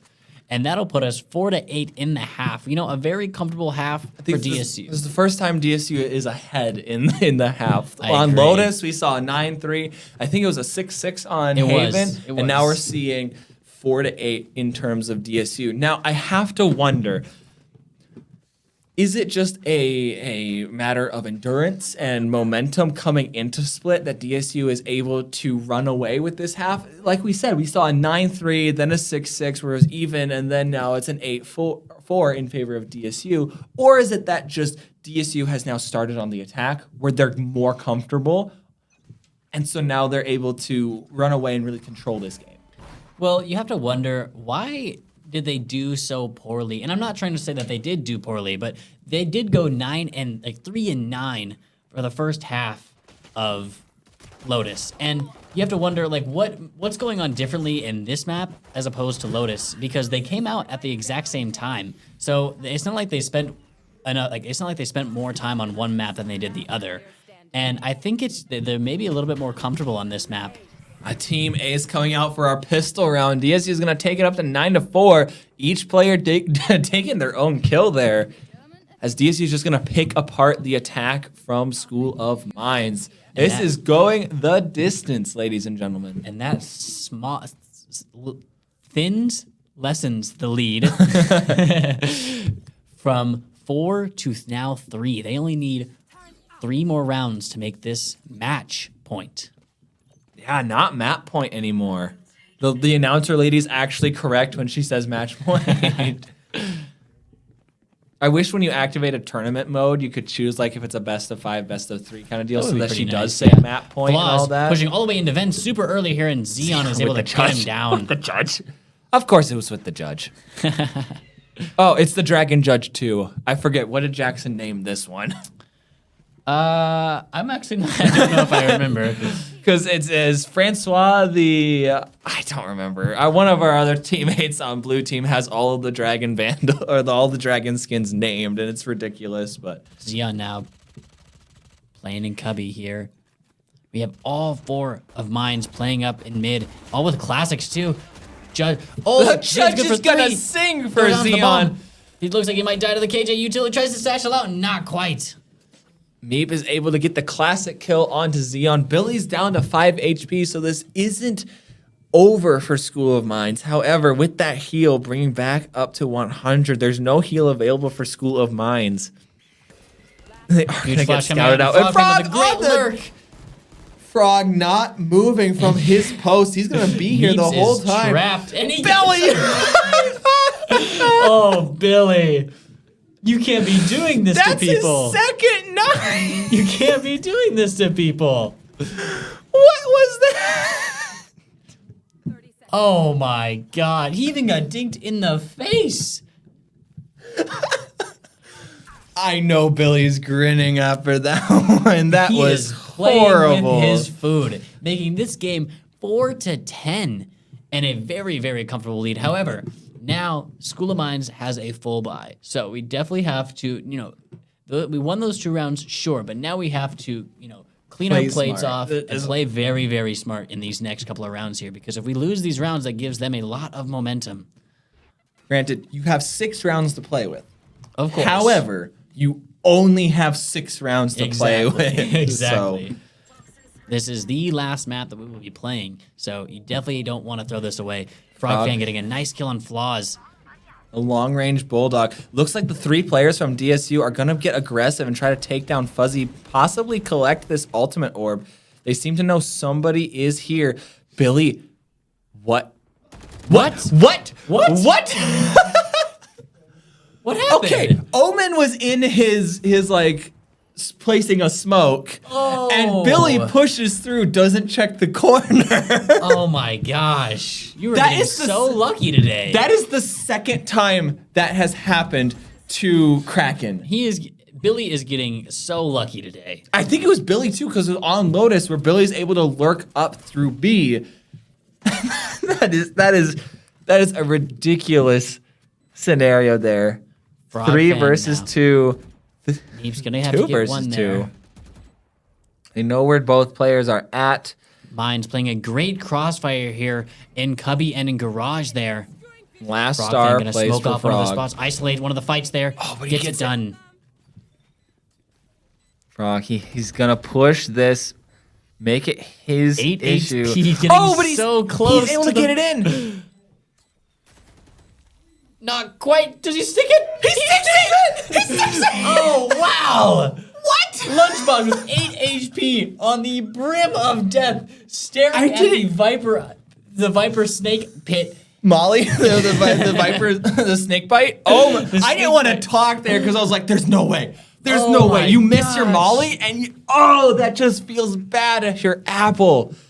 And I mean, it looked like it was covering Bomb well enough, and he was staring at the snake bite in the eyes of the face of death, and was just able to get barely close to the bomb and try to get the defuse and stuck it as pros do. That was 3 pixels Lunchbox was standing on, and then the second Molly just didn't quite hit. That's all you needed. And of course, pros don't fake, so his Lunchbox isn't getting off of He that had for nothing to anything. lose. Xeon showing a lot of mid presence here. And now with that, they won the force from School of Mines, and so now DSU is in an even better position going into this, as it is now 4-11. KJ throwing down her ult here. The Molly's gonna All keep 4 one people up. Oh, he stacked lights up. them up so well. Gonna be good for 1, gonna be good for 2. Playing close on the box there. And with Frogman that, gets 4 one players Xeon left. as well. It's just Flaws. Flaws is up in heaven now. He gets spotted by the KJ turret. 31 armor left, 91 HP, but all 4 players from DSU are going to be watching heaven. Everyone has their sights trained on Flaws. And Xeon, he's going to get a little cheeky, playing near the rope with a shotgun as he's waiting for this jet to get greedy, to push up here. Pushing up with the shorty of all guns. He gets the kill with the shorty. What a great play from these guys. They had a very good counterattack. I don't understand, but this Colin, map, we're on match point. We're on match point for DSU here. it is a very, very tight game. And, I want to talk about the KJ util here on this map, and specifically for B, because I just don't know if I see the value for having a KJ ult on B, just because you can stay in back B, and you can still kind of be okay. And then, Heaven still will be a little bit clear, and I just don't know if it's a great opportunity there.